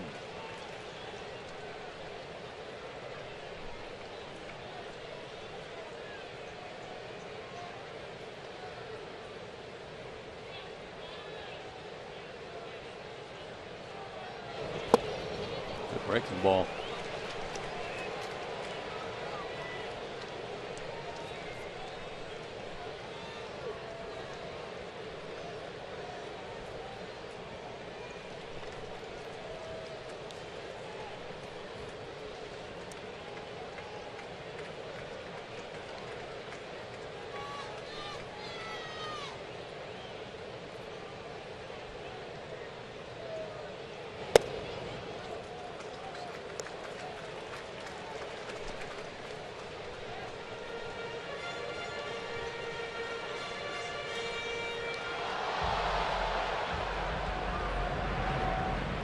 Barbaro loosening up in the Atlanta pen as Schaefer waits on deck to hit for Minor.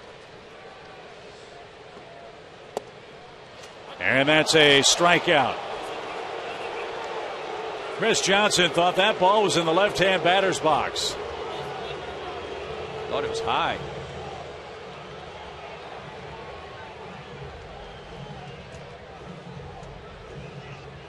Let's see if he's right. Shadow's playing havoc with the hitter and the umpire.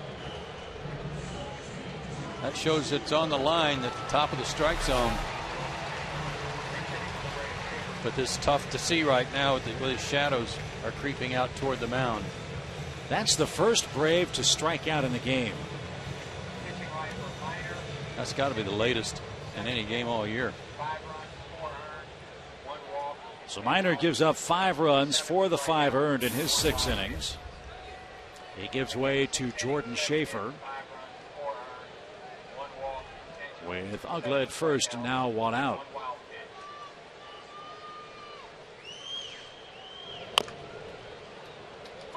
Another good breaking ball. 92 pitches for Mike today. Well, he's had a stretch where his last 7 starts, Mike Minor, he's gone 5-0 with a 1.76 ERA. So that streak of victories in danger today unless the Braves can take him off the hook, maybe make a winner out of him if they can score a couple here.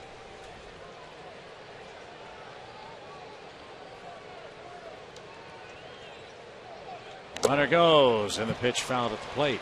Oh, that's too bad. Might have been a hit and run play, in which case Jordan had to swing, but Dan got a good jump. Yes, he did.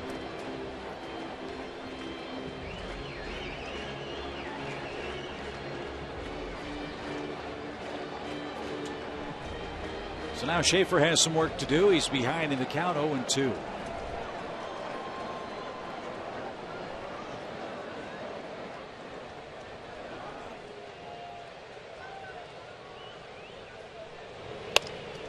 Little flare to center. That's going to drop. The ball bobbled, but no advance by Uggla. And the Braves finally get an 0-2 hit. Another good at bat by Jordan Schaefer, and that's one thing that we've talked about a lot. His ability and his improvement on cutting down his swing, putting the ball in play the other way. See what I liked about that swing versus some where teams work him away, Dale, is that sometimes he cuts that swing off too short, like he's trying to roll over it or pull it.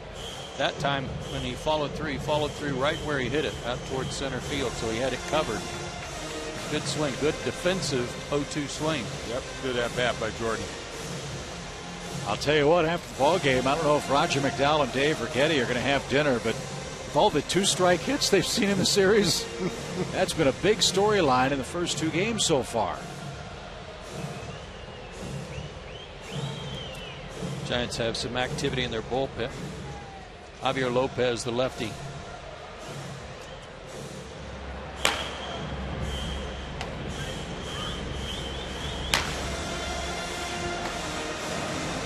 Hamilton Simmons 0 for 3 today. Yeah, and I think Andrelton's feeling a little bit like I got to do something here. Had a little bit of a rough day. Did you mention Chip his first career 2-error game? Correct. I think Andrelton's saying, got to make up for that. Downstairs, 1 ball, no strikes.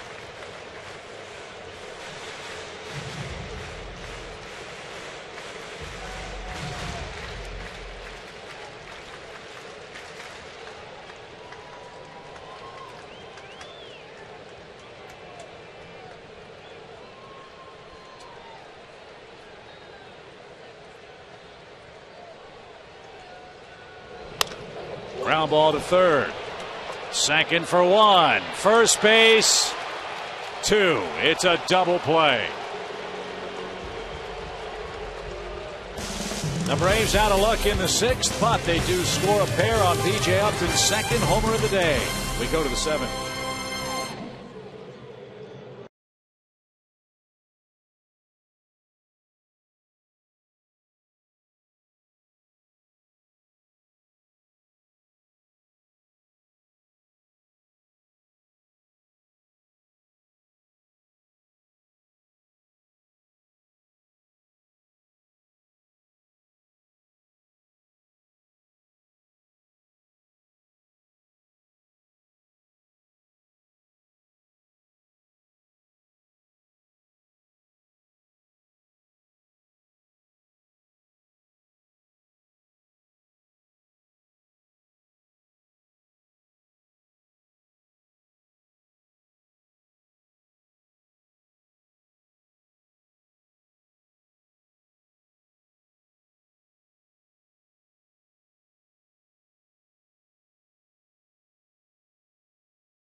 Atlanta's cut the Giants lead to just 1 after 6. It's a 5-4 score. During today's game, we're participating in the home run challenge. Every homer hit today raises $12,500 for prostate cancer research. B.J. Upton has hit 2 homers. So 2 times $12,500 means $25,000 has been donated so far, and you can join in as well by making a pledge online at homerunchallenge.org. Proud of you on that math. Hashtag math. Our AT&T call to the bullpen is answered by Anthony Barbaro. He worked last night. Worked an inning, gave up a hit. Zeros across otherwise. Probably could have worked another inning, but wisely Freddie Gonzalez brought in David Carpenter, so Anthony's available today. Man, great crowd here. Fireworks last night, as Joe mentioned, over 45,000 packed Turner Field. Might be around that same number today on a gorgeous Saturday.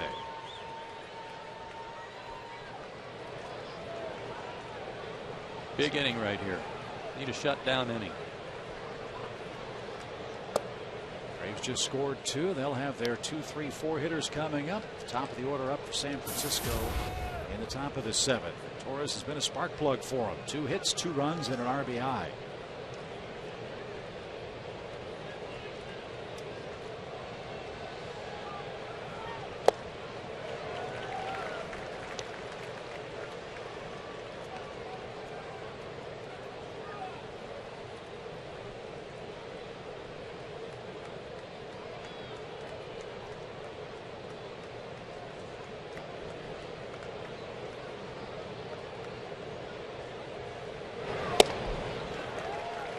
This was when at this point right here, Dale, is when I hated the shadows the most. Where the pitcher was still in the sunlight, but right as he's letting go of the baseball, the ball starts going into that shadow with a bright sunlight batter's eye behind him. I thought that was the toughest. Yeah, I would agree. It's never optimal, but everything is, at least if he's in the shadow and the batter's eye is still in the sun, it's a little bit better. But now he's the only thing, and most of the shadow goes all the way out to the pitcher. A little bit tougher. To short. Anderson's got that and gets Torres. Good start to the 7th inning. Farvaro gets a ground out. 1 away. Keep an eye on the scoreboard today and tonight. Washington's in Cleveland. They play an interleague game. Jordan Zimmerman goes for Washington. Scott Kazmir pitches for the Indians. The Phillies are in Colorado and getting clobbered 10-2. That game's in the 6th inning at Coors. That was that Pettibone. Yes. We haven't seen him pitch yet, but he's had a rough couple of outings last 2-3 times out. Atlanta starts play today 5.5 in front of Washington, 6.5 in front of the Phillies. Do we play the Phillies again? I don't know. That was really fun seeing them first series of the year. Well, we beat them so bad they just decided not to right. mess with the Bravos anymore. Now we see them in Philadelphia July 5th, 6th, and 7th. And then we have them a bunch in August and September.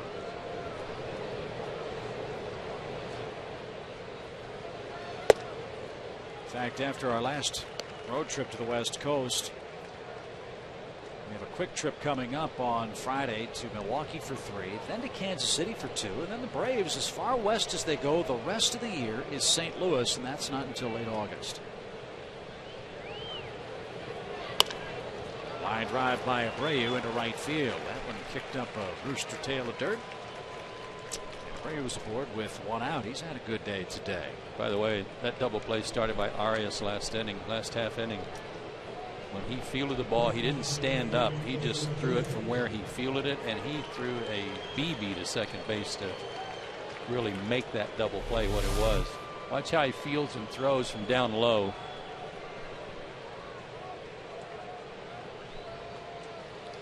That gave Abreu the time he needed to get out of the way.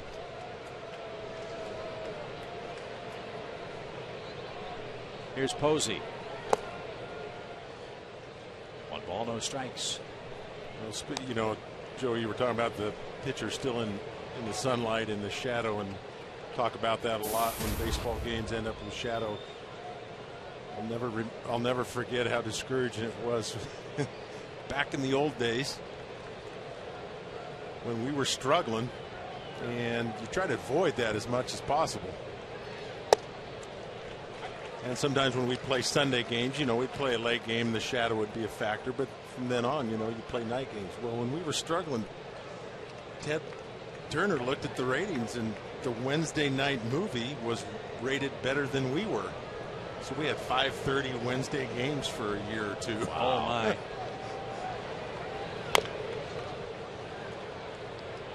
and that wasn't fun. Which was less fun, doing that or facing, say, Lee Smith at Wrigley Field when it was like this? Yeah. Well, yeah, it's just, you know, we complained about it all the time, and Ted said, play better and get better ratings. I'm here to make some money.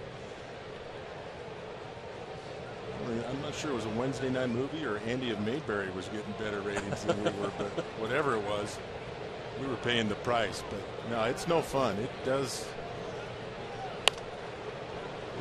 It does affect you. There's no question about it. It makes it tougher to see. I don't know if a lot of people understand too. The balls are not white really when they put them in play. They rub them up with that mud from Delaware River, and take the sheen off it, take the white off it, and they're, I would actually say, a little bit gray. And boy, when you're out there from the shadows, it can be a challenge. Well, you know it's tough right now to hit because Buster Posey fouled one off. He didn't square it up. Good point. 1 ball, 2 strikes. Double play ball. Uglo will turn it. High throw and safe.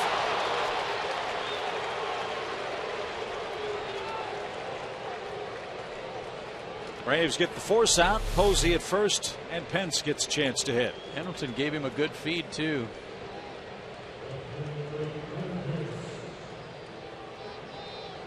And it was the right call.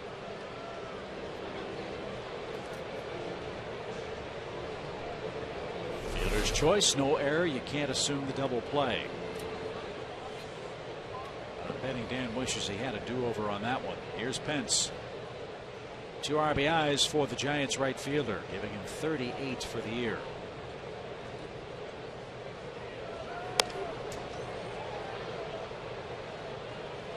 I know Hunter is a very astute major league player, probably studies a lot of video and goes over the scouting reports. But to me, he's kind of out of that Vladimir Guerrero mold. It's just see ball and hit it. It doesn't matter what you throw or where you throw it. He's going to hack at it. Yeah, he comes off the bench swinging, no question about that.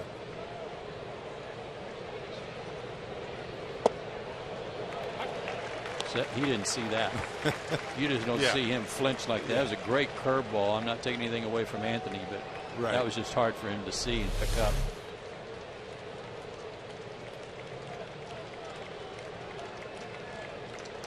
Pence came over from the Phillies at the deadline last year and really helped the Giants.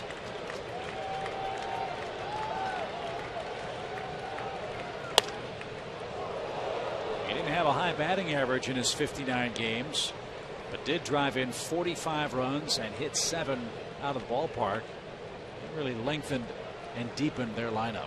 And one of the things they said about his swing was that he was keeping so much weight on his back foot last year that he was imparting a lot of top spin on every swing. He was coming up over the top of the ball. So a lot of his best drives were kind of duck hooking to the warning track. They weren't going out of the park, and they've tried to correct that this year.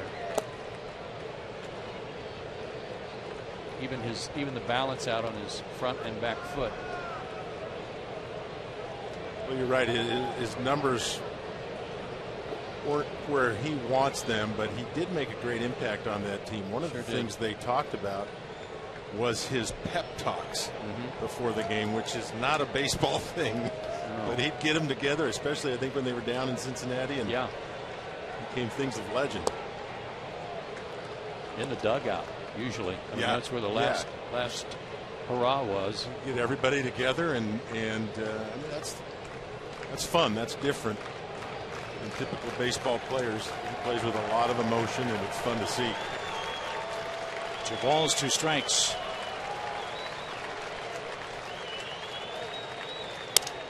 Broken bat out to short. Simmons will take it to the bag himself, and that retires the side. 7th inning stretch. Braves down a skinny run.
Last of the 7th inning, and here's your Blimpie game summary. It's a 5-4 San Francisco lead.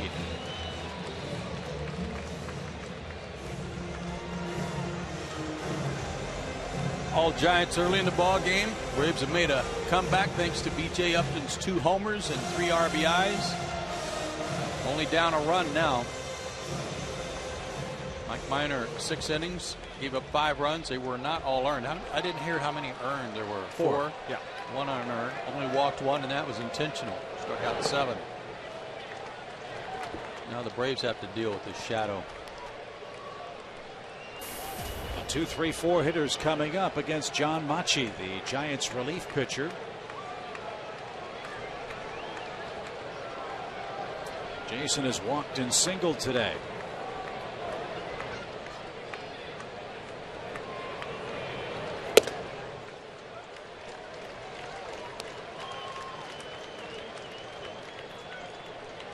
Talked about how rough the shadows are, Joe, but when do they even out? Are they still advantageous for the pitchers, even though the shadows are past the mound? It's a little better now for the hitter because the ball is coming out of his hand and the shadow stays there. High hopper. And out number 1.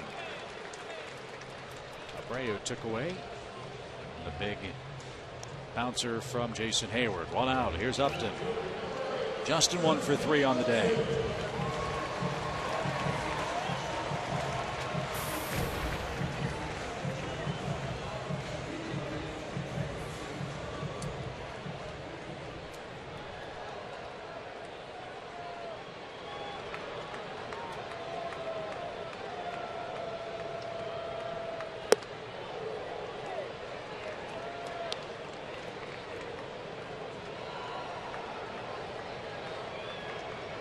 Again, right-handers 0 for the last 14 against this guy. Got the shadows, and Justin still has the shades on. I'm assuming that really helps balance it all out.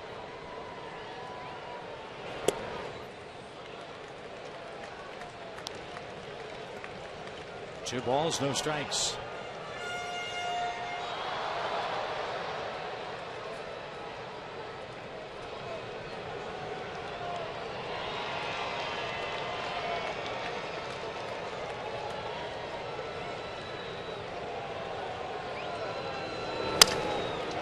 In the air toward left center field and caught. No holes in that Giants outfield. Terrific speed, and Perez with a running catch retires Upton. 2 outs. Torres gets to everything. I thought he was going to catch when he went up to get BJ's second home run. I thought he'd expect him to catch it. He catches everything out there, covers some good ground. So Bruce Bochy will take Machi out of the game. And they will go to their bullpen yet again. Giants protecting a 5-4 lead. Bases empty and 2 outs.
Braves continue to hit in the last of the seventh. 5-4 is your score. We haven't forgotten about trivia. Our AT&T Ubers trivia question reminds us that in 2012, Buster Posey won the National League's MVP award as a catcher. Named the last catcher before Posey to win the National League's MVP. I got some nominees. Benito Santiago came to mind, but I think he was just Rookie of the Year. Okay. I don't think he won it. Mike Piazza, I'm not sure if he won it. I know Johnny Bench did, but I don't know who's been an MVP behind the plate since him. The other guy was Gary Carter. Did Ted Simmons ever win an MVP? He was another one. As Javier Lopez faces Freddie Freeman, who's 0 for 3 today. So who's your guess, Murph? I'm going with Johnny Bench. Yeah, it's hard to get away from the Binger, Oklahoma basher. I'm going to go with Bench too. And I'm going to go with Mike Piazza.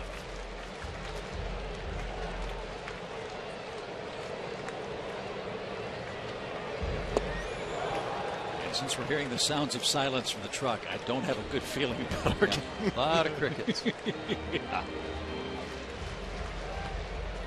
Lopez doesn't throw that hard. He's 85 to 88 with a lot of sliders, but as you can see from that angle, tough to hang in there.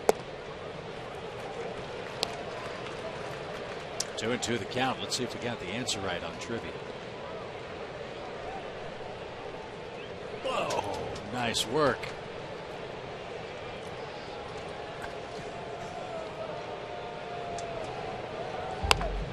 Slow roller out to second.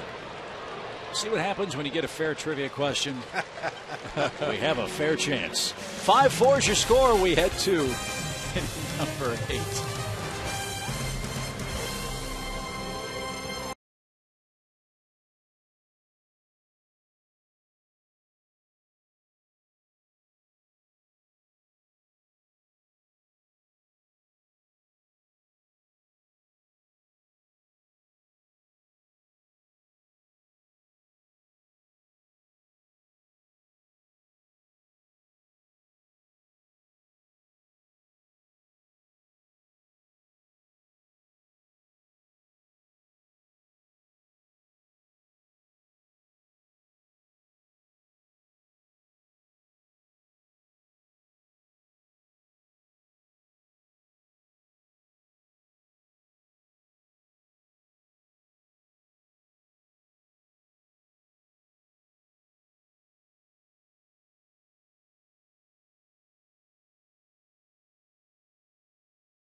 We're through 7 in Atlanta. 5-4 is your score.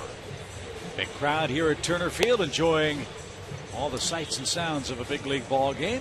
And here, of course, Delta Airlines, a proud sponsor of the Atlanta Braves. If you have tickets for the game tomorrow, don't forget it's an ESPN game. 8 o'clock start time. As the Braves go to their bullpen for this 8th inning. And it's Luis Avilan on for game number 32. Luis last worked 4 days ago at San Diego, but just a third of an inning. Issued a walk in that work as well. Worked 3 times on the road trip. But he should be fresh and ready to go tonight or this evening. Need to hold him right there. For Arias, Perez, and Crawford are coming up.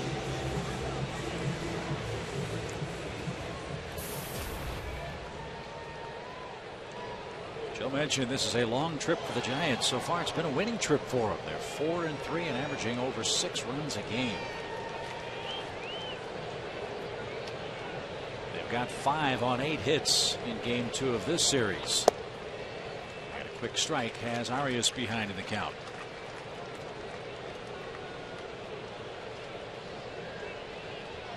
We'll be headed to Milwaukee after the Mets series.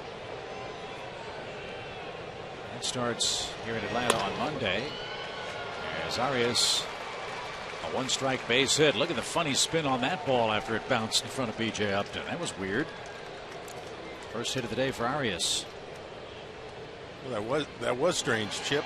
Didn't expect that. Obviously, B.J. didn't expect the hop at that time with that ball as well. But it reminds me of the throw that Jason Hayward made from right field into the grass in the infield. I wouldn't say it took a weird hop like that, but the grass did grab it. Which, you know, maybe it gets back to that storm, Joe. You mentioned there's a little extra growth out there, or something a little different with the grass. Just a little softer. Yeah. Here's Perez. He struck out twice and has an infield hit. Let's see how the Giants play it. They near the bottom of their batting order. No sign of a bunt. 1 ball, no strikes. Giants AA club is in Richmond, Virginia, where the Braves used to have their AAA team. And Perez was the MVP of their club in AA last year. They're the Richmond Flying Squirrels. I'm going to guess that their mascot is named Rocky, but I don't know for sure.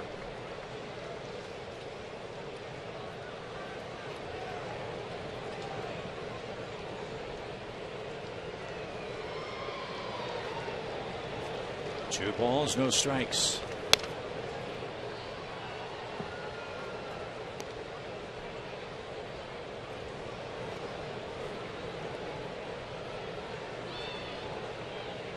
Made an appearance there a couple of years ago. Had a great time there. Still a lot of Braves fans there. Boy, a lot of Braves fans. The diamond is still there. They've done a good job refurbishing that. Have they? Yeah.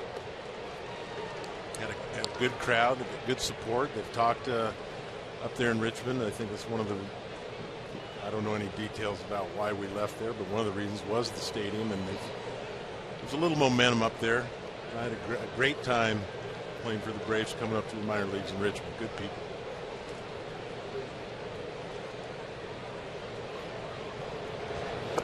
Swing and a miss by Perez.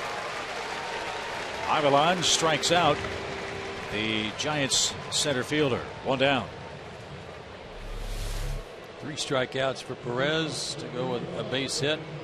Backdoor breaking ball just kind of dying at the plate. Fooled him. Joe, you never probably came up with the Dodgers. You didn't make it to the International League? Or? Did not.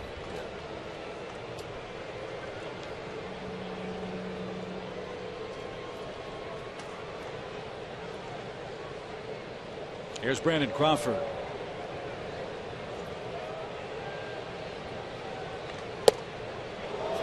Yes, he did. Yes, he did indeed. Strike 1. You were close on the nickname for the Flying Squirrels. Yeah. Chan looked it up for us. It wasn't Rocky. It's Nutsy. A few copyright issues with Rocky. Yeah, you're right. Trademark something. Copyright trademark. Hashtag issues. No balls in a strike. And he tied him up again. He's not seeing it. No, it looked like a couple of Braves right-handed hitters last night couldn't pick the ball up. Well, when a guy like Avilan is pitching on a bright, sunshiny day like today, where's the ball coming out of his hand from the hitter's perspective? Is it in the background? Is it in the stands? That's a good point. Joe was talking about this before the game. Braves had a tough time with Bumgarner last night. 3 pitches ends Crawford's at bat. Back-to-back strikeouts. For a left-handed hitter facing a left-handed pitcher, you still get to see the ball out of the hitter's eye, the batter's eye. But for last night, right-handed hitters at the angle looking at Bumgarner coming way out of the side, I'm sure that his release point was somewhere close to the stands. So you're having to pick the ball up out of those shirt sleeves until it got dark enough. And even then, it wasn't a day at the beach trying to hit off him. First pitch swing by Quiroz into straightaway center. And a very impressive inning of relief for Luis Avilan. Brian McCann leads off the 8th for the Braves, down just a run.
We head to the bottom of the 8th inning. There's your score. And as we were talking earlier, you can vote up to 25 times for your favorite Braves players and send them to the 2013 All-Star Game.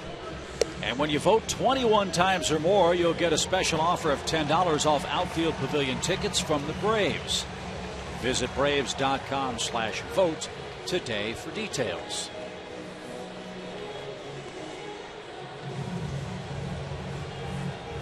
Gaddis, a worthy candidate. Freddie Freeman, a worthy candidate among starters. Many others as well. And the All-Star Game this year hosted by the New York Mets at Citi Field.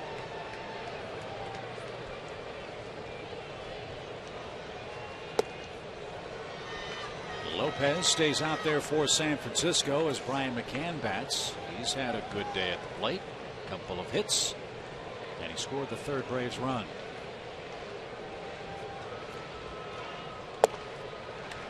And that's the way he works the lefties. Tries to get him to chase outside. Left-handers coming into the game only 7 for 39 on the year, 179 mark. And he already got Freddie today, so we'll improve on that.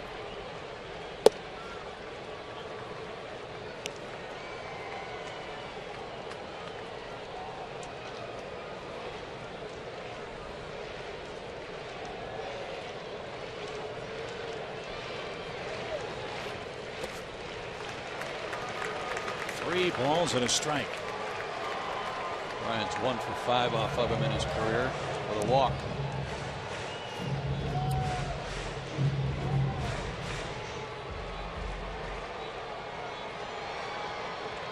B.J. Upton's on deck. He's had a huge day for the Braves at the plate. And what a pitch on a 3-1 count.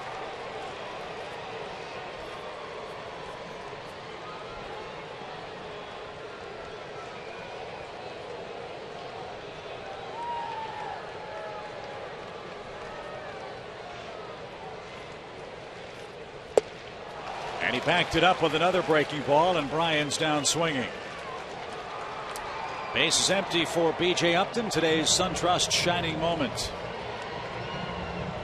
He's had himself quite a day, but looks like he's going to see a different pitcher as Bruce Bochy comes out of the dugout. But a 2-home run game for B.J. Dropped the barrel on that pitch down and in back in the 2nd inning, and then a similar type pitch down in the inside 3rd of the plate for a 2-run shot in the 6th to make it a 1-run game. He's had a good day. He scored 3 times.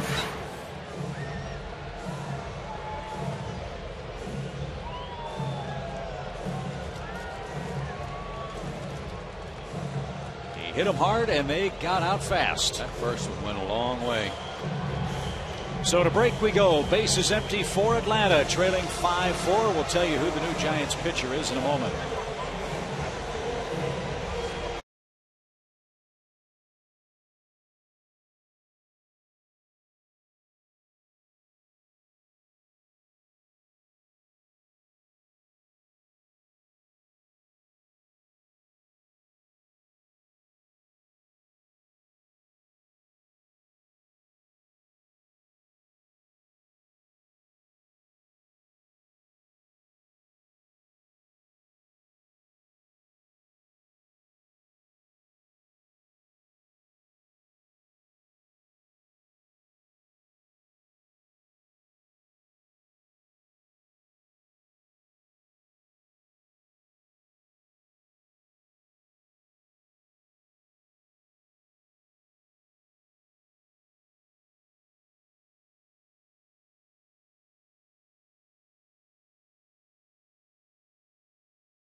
On a run, 5-4 is your score.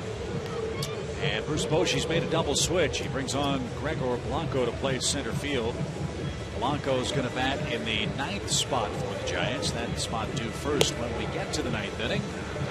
And Joe, during break, you made a good point. Not too often you see a major league manager do what Bruce Bochy has done in this 8th. Yeah, bring on a lefty for a lefty. But Jeremy Affeld's a different type pitcher than Javi Lopez. Lopez throws a lot of those sweeping sliders, and that would be right in the wheelhouse of B.J. Upton. Jeremy Affeld throws hard. He's a little more over the top. He's 92 to 94 with a curveball and a split finger pitch. Just a different type style.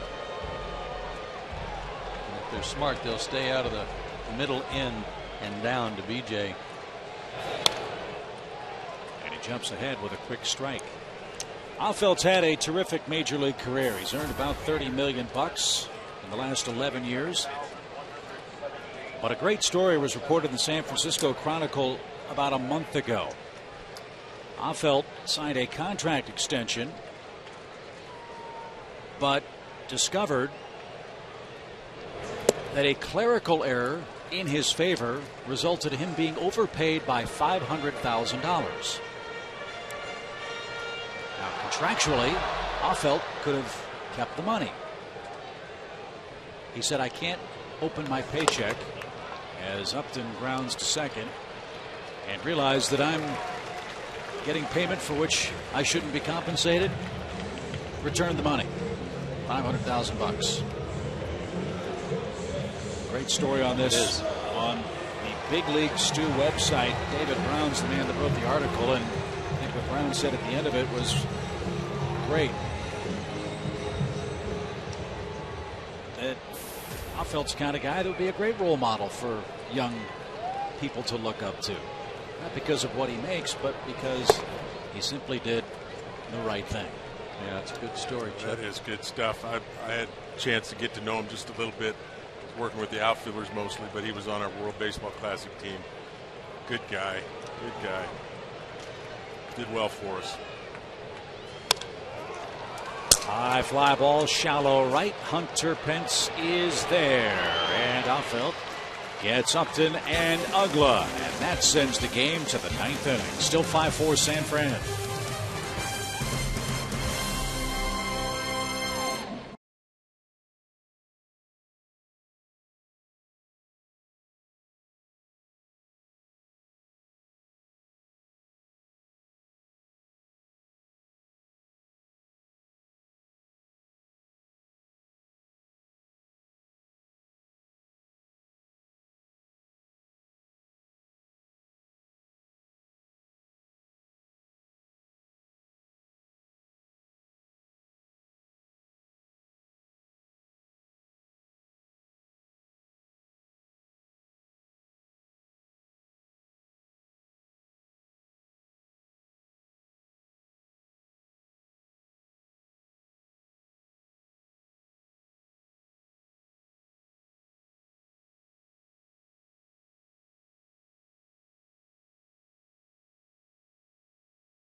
It has been a while since Craig Kimbrell has pitched in a big league ball game.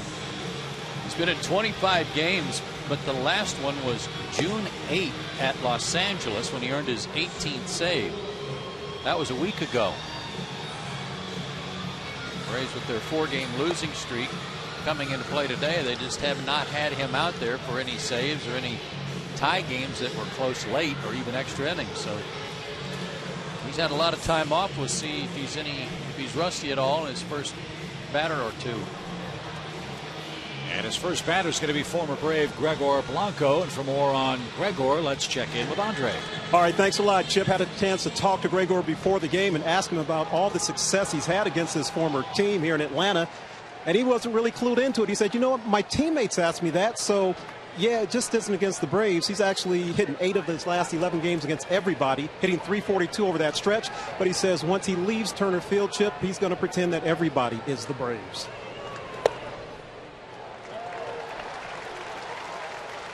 That would be a good idea the way it's going. Solid numbers for Blanco. He hit his first leadoff home run in the big leagues last night. So Kimbrell pitching for the first time since June 8th and for only the second time in 11 days. Has to shut him down here and hope the Braves bats can rally in the 9th. And a little pop behind second. Ugla going out, can't get there. Unbelievable. A Blanco bloop. He can run. Keep an eye on him.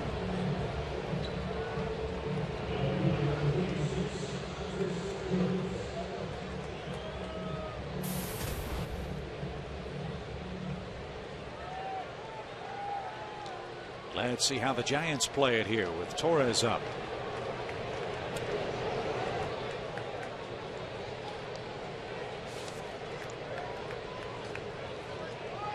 Good use of Blanco on the double switch to have him lead off where he's comfortable trying to figure out a way to get on, and certainly can run if he doesn't get picked off. Yeah, it looks like Kimbrell's good idea. Giving him something to think about over there. Dropped a pretty good move on him right there.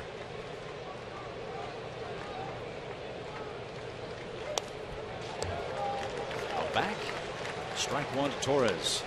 You don't get to see him throw to first very much. I mean, he's usually striking everybody out. Blanco does what he does so well against the Braves.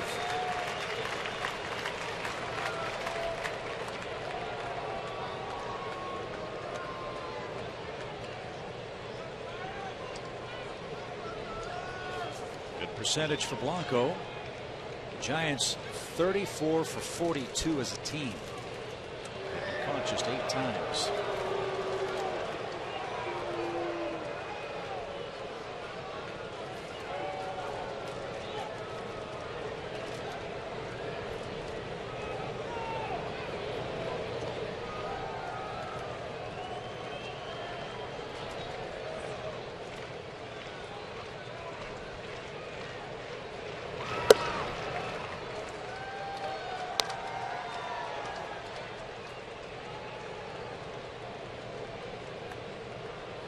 Fastball's been right at 96. The base hit by Blanco was on a 96 fastball. It was in that he jammed Gregor on, but Blanco fought it off.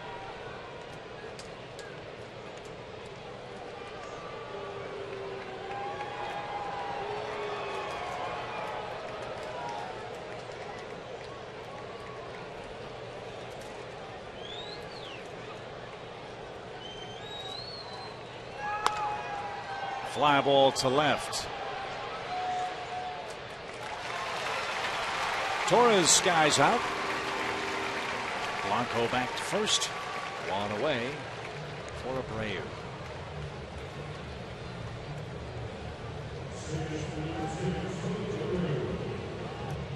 Braves reached base 3 times today. He is doubled. He is singled. He reached on a Simmons error. And he scored a couple of runs.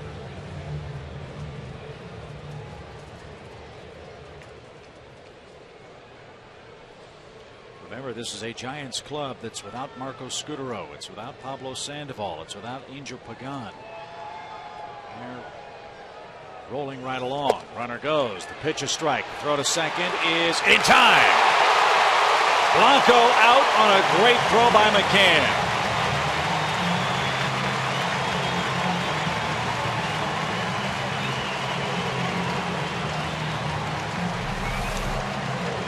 Had to be right on the bag to get him.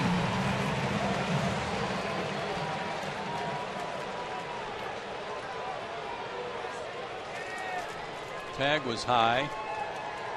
Oh, that looked like a break. Yep. Got a couple of those today. But we'll take him down a run. 2 outs for Abreu. 1 ball, 1 strike. Really good catch and release, though, from Brian McCann. Very quick, very accurate.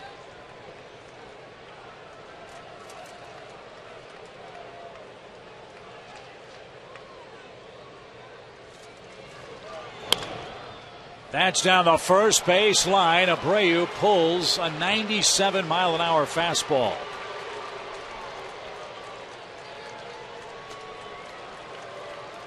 I don't know what it is, but there are hitters who are squaring up Craig Kimbrell a lot more than they used to. And even on a pitch like that, 97 in, they're turning on it, keeping it fair. I can only assume, Dale, that it goes to how many guys they're seeing throwing 95 plus coming out of the bullpen all the time. It's not a novelty anymore, you know? Yeah, I would agree. Especially with Craig. Do you remember the last time someone pulled down? I mean, I've seen some right-handed hitters go down the right field line, but I haven't seen lefties. Lefties pull, but I think it's a good point, Joe. I think a lot of guys throw in the mid-90s nowadays.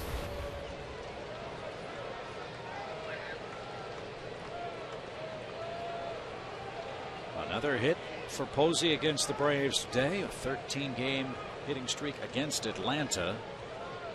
And Posey's 41st RBI. And just missed a homer.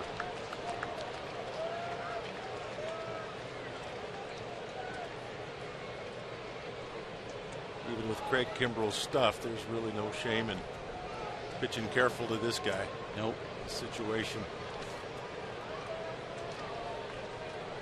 1 for 4 in his career against him with 1 strikeout.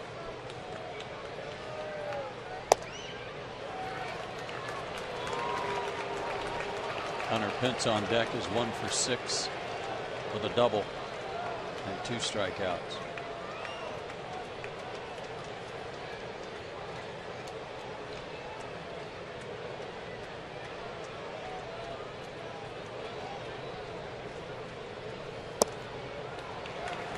No chance you let Posey beat you in that spot. He walks. And it's time for the Coors Light Freeze Cam, and it's focusing today on Buster Posey. 3 doubles last night. Point of contact down from Chris Medlin. That one, he was fooled on it a little bit. But look at his head on all of those swings, how focused he was on the point of contact. And today, just barely missed a homer. That's a Coors Light Freeze Cam brought to you by Frost Brewed Coors Light. 2 on, 2 out. The Braves work around Posey and go after Pence, who has a 2 RBI day.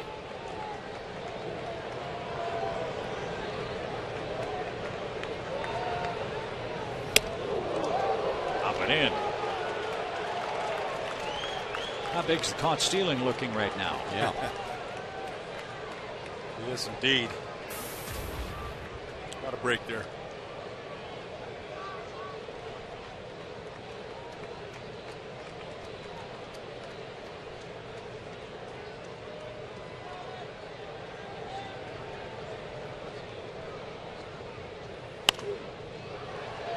That's out of play.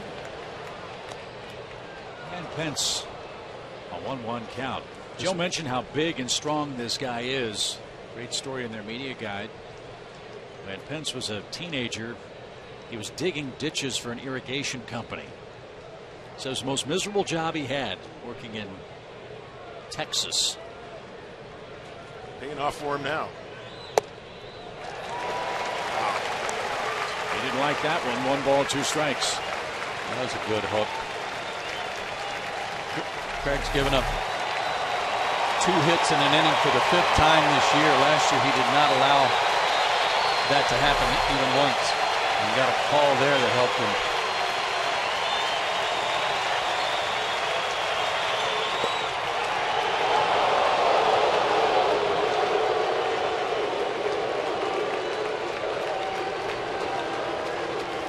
Like action here. 2 balls, 2 strikes.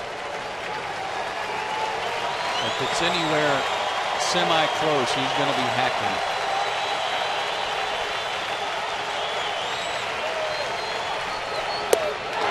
Swing and a miss. 98 and helmet high. The Giants failed to score in the top of the 9th inning. Last call for the Braves. Down a run. It's 5-4.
There's your storyline as we head to the last of the 9th inning. But first, friends, buy one get one free ticket offer from our friends at Taco Mac. When you buy any menu item this month at one of their restaurants, you'll get an offer code on your receipt that you can redeem at Braves.com/Taco Mac.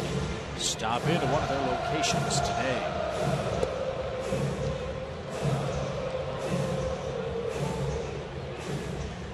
There's Sergio Romo. He's the Giants' closer. He has, however, not enjoyed pitching here in Atlanta. I'd say that he'd just as soon not even think about it. But since he took over as the closer for these guys in late August last year, he's gone 25 for 27 in saves. He has the National League's highest first pitch strike percentage at 72%. And his walk to strikeout ratio this year, unbelievable. 8.67 strikeouts to every walk. Slider, slider, more sliders. His fastball around 89 to 90. And he'll have Ramiro Pena, the leadoff man for Atlanta in the 9th. I remember your description of, was it Gregerson with San Diego on TV the other day? Joe and Romo, very similar. And Pena pops one foul for a strike. Probably a few more fastballs, but I think when Gregerson, he said slider, slider, slider, and then he likes to come with the slider. Romo's done a good job. You gotta give him some credit. Some big shoes to fill, and it's a tough AB. Romo, an excellent setup man for Brian Wilson. All those years in the Giants bullpen.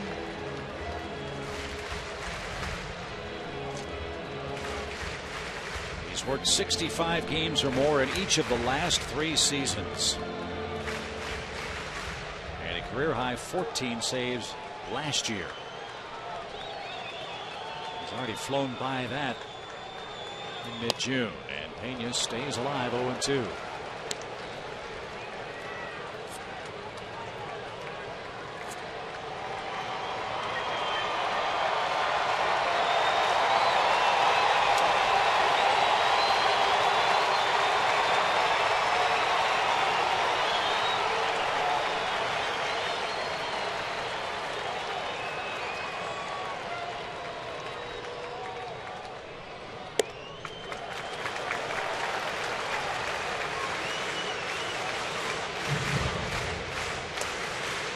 Love to see him get on for Gaddis, wouldn't you? You bet. 47,000 plus that would like to see that too.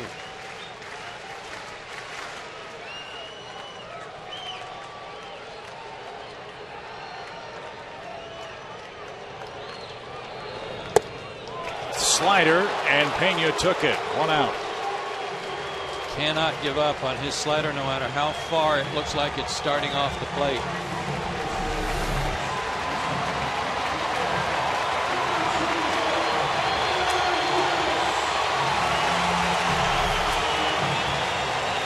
You're right, Joe. That can't give up on it, but man, that's a tough one not to give up on it. I mean, that ball's well off the plate and then comes back and gets the outside corner.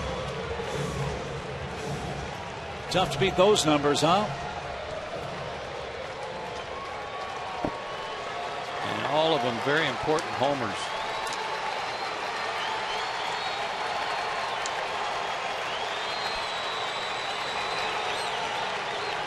Fans in the lower bowl on their feet for Gaddis with 1 out. And high, ball 1. So Dale's got his rally bear ready to go.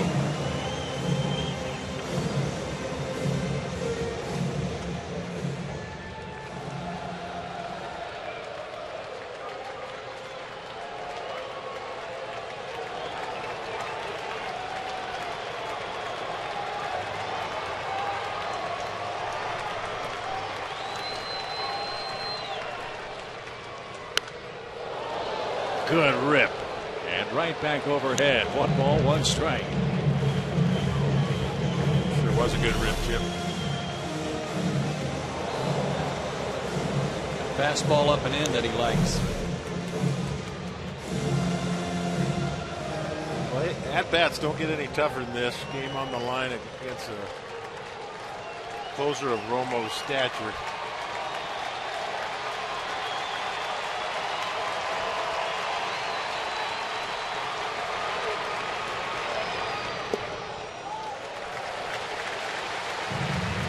Joe, you mentioned the advice that Gaddis was given in facing Kenley Jansen of the Dodgers. The cutter that's at you is the one you want. Would the same apply to the slider for Romo? It can if you're sitting on it. I think he can really just not worry about that one, like the one he just threw, because if it hits him, he's a tying run and he's aboard, and it's not that big a deal. And that's 2 in a row he's missed in there on. I think Evans looking for something out over the plate, and not necessarily that breaking ball.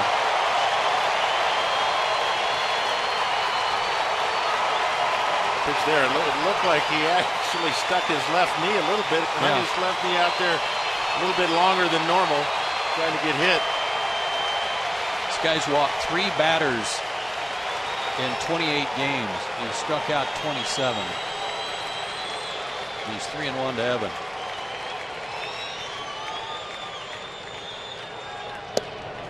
And he just walked him. Tying run on with 1 out.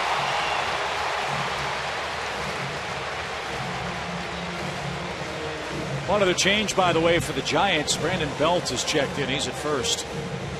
As we battle on in the bottom of the 9th inning, Gaddis will be taken down now for Reed Johnson. He'll pinch run.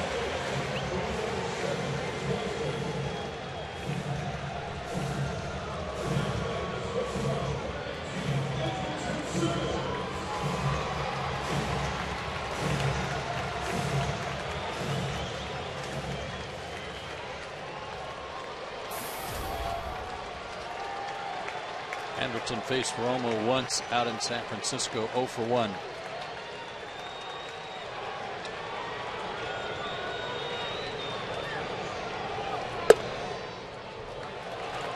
Strike one.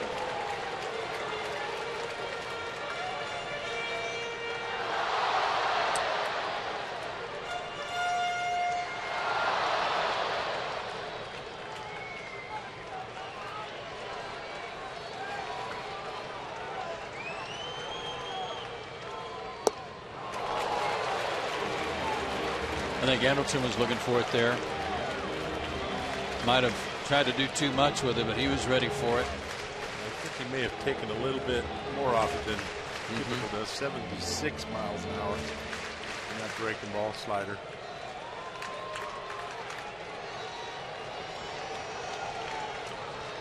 He's got to protect now. 0-2. And he rolls slowly toward third, and it's off the glove of Crawford. All hands are safe.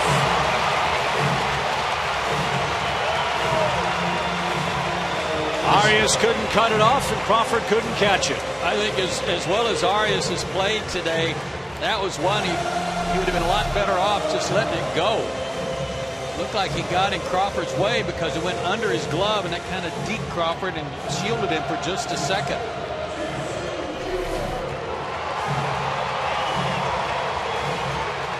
I agree with you, Joe. It didn't look like Crawford got good eyeballs on that one, and I'm sure he did.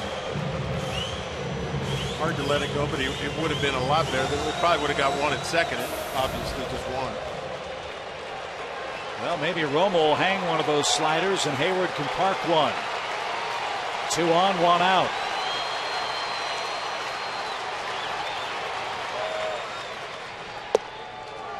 Beauty of that play, obviously it keeps the game alive, but here with a fast runner at second, a single could tie it up.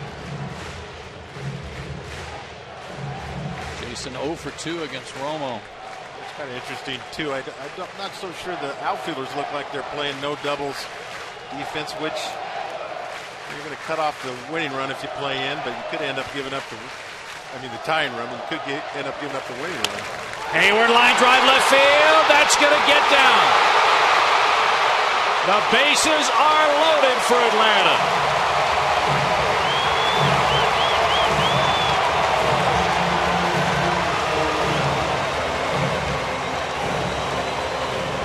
A walk, an error, and a little single the other way. I love that Jason wasn't trying to do too much.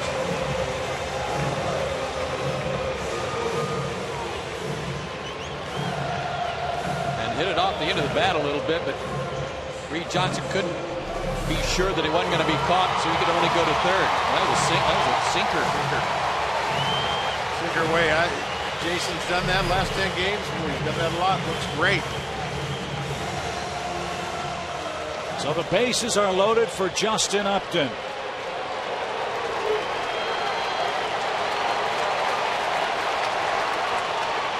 Swing and a miss. Strike one.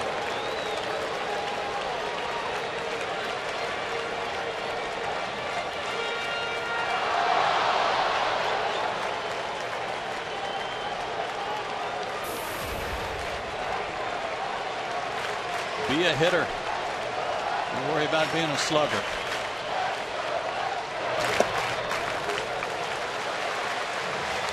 He went up looking for that big slider. Got it. Had a big hack at it. But now you just got to think about getting that guy in from third. Gaddis walked with 1 out. Was pinch run for with Johnson. Simmons reached on a fielder's choice E5. Hayward singled to load him up. In the driver's seat, 2 balls and a strike.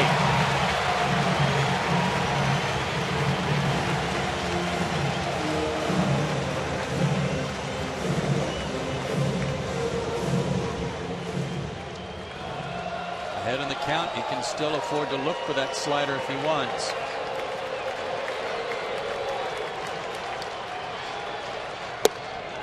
It's high, 3-1.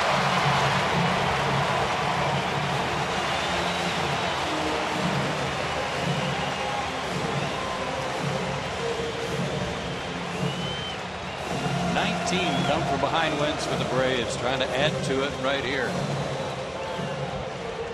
And everybody on their feet.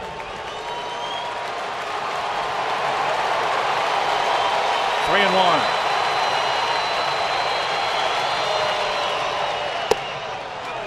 Strike call.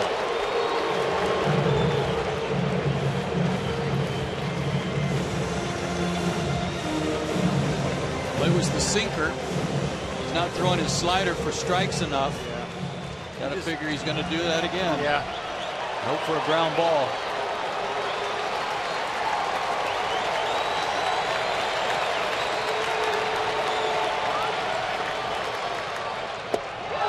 He missed inside, ball 4, and Romo erupts. The game is tied on a bases-loaded walk.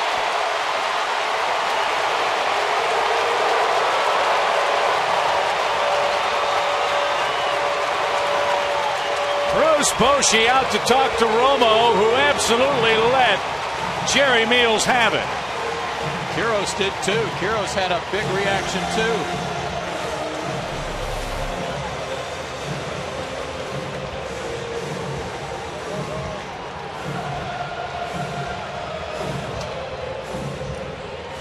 And Andrelton Simmons rounded third like he was going to break for home because he didn't see anybody call time. Their Romo call time after he saw Andrelton turn around third. Slider never got to the plate. It broke around the plate.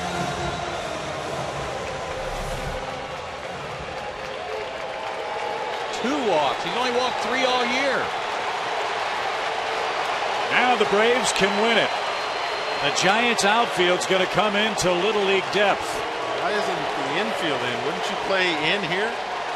I would. I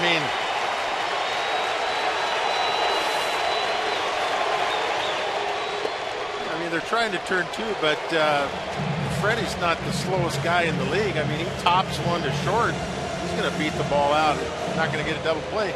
If he tops one to short and they're in, they're going to get the guy at home. I don't know. I've always kind of felt you play in with the winning run in this situation. Well, it may not matter, for Turner Field has been a house of horrors for Sergio Romo, and it continues today. 1 run, 1 hit, 2 walks, and an error behind him. Makes it a 5-5 game. Line drive, base hit, and the Braves win it 6-5.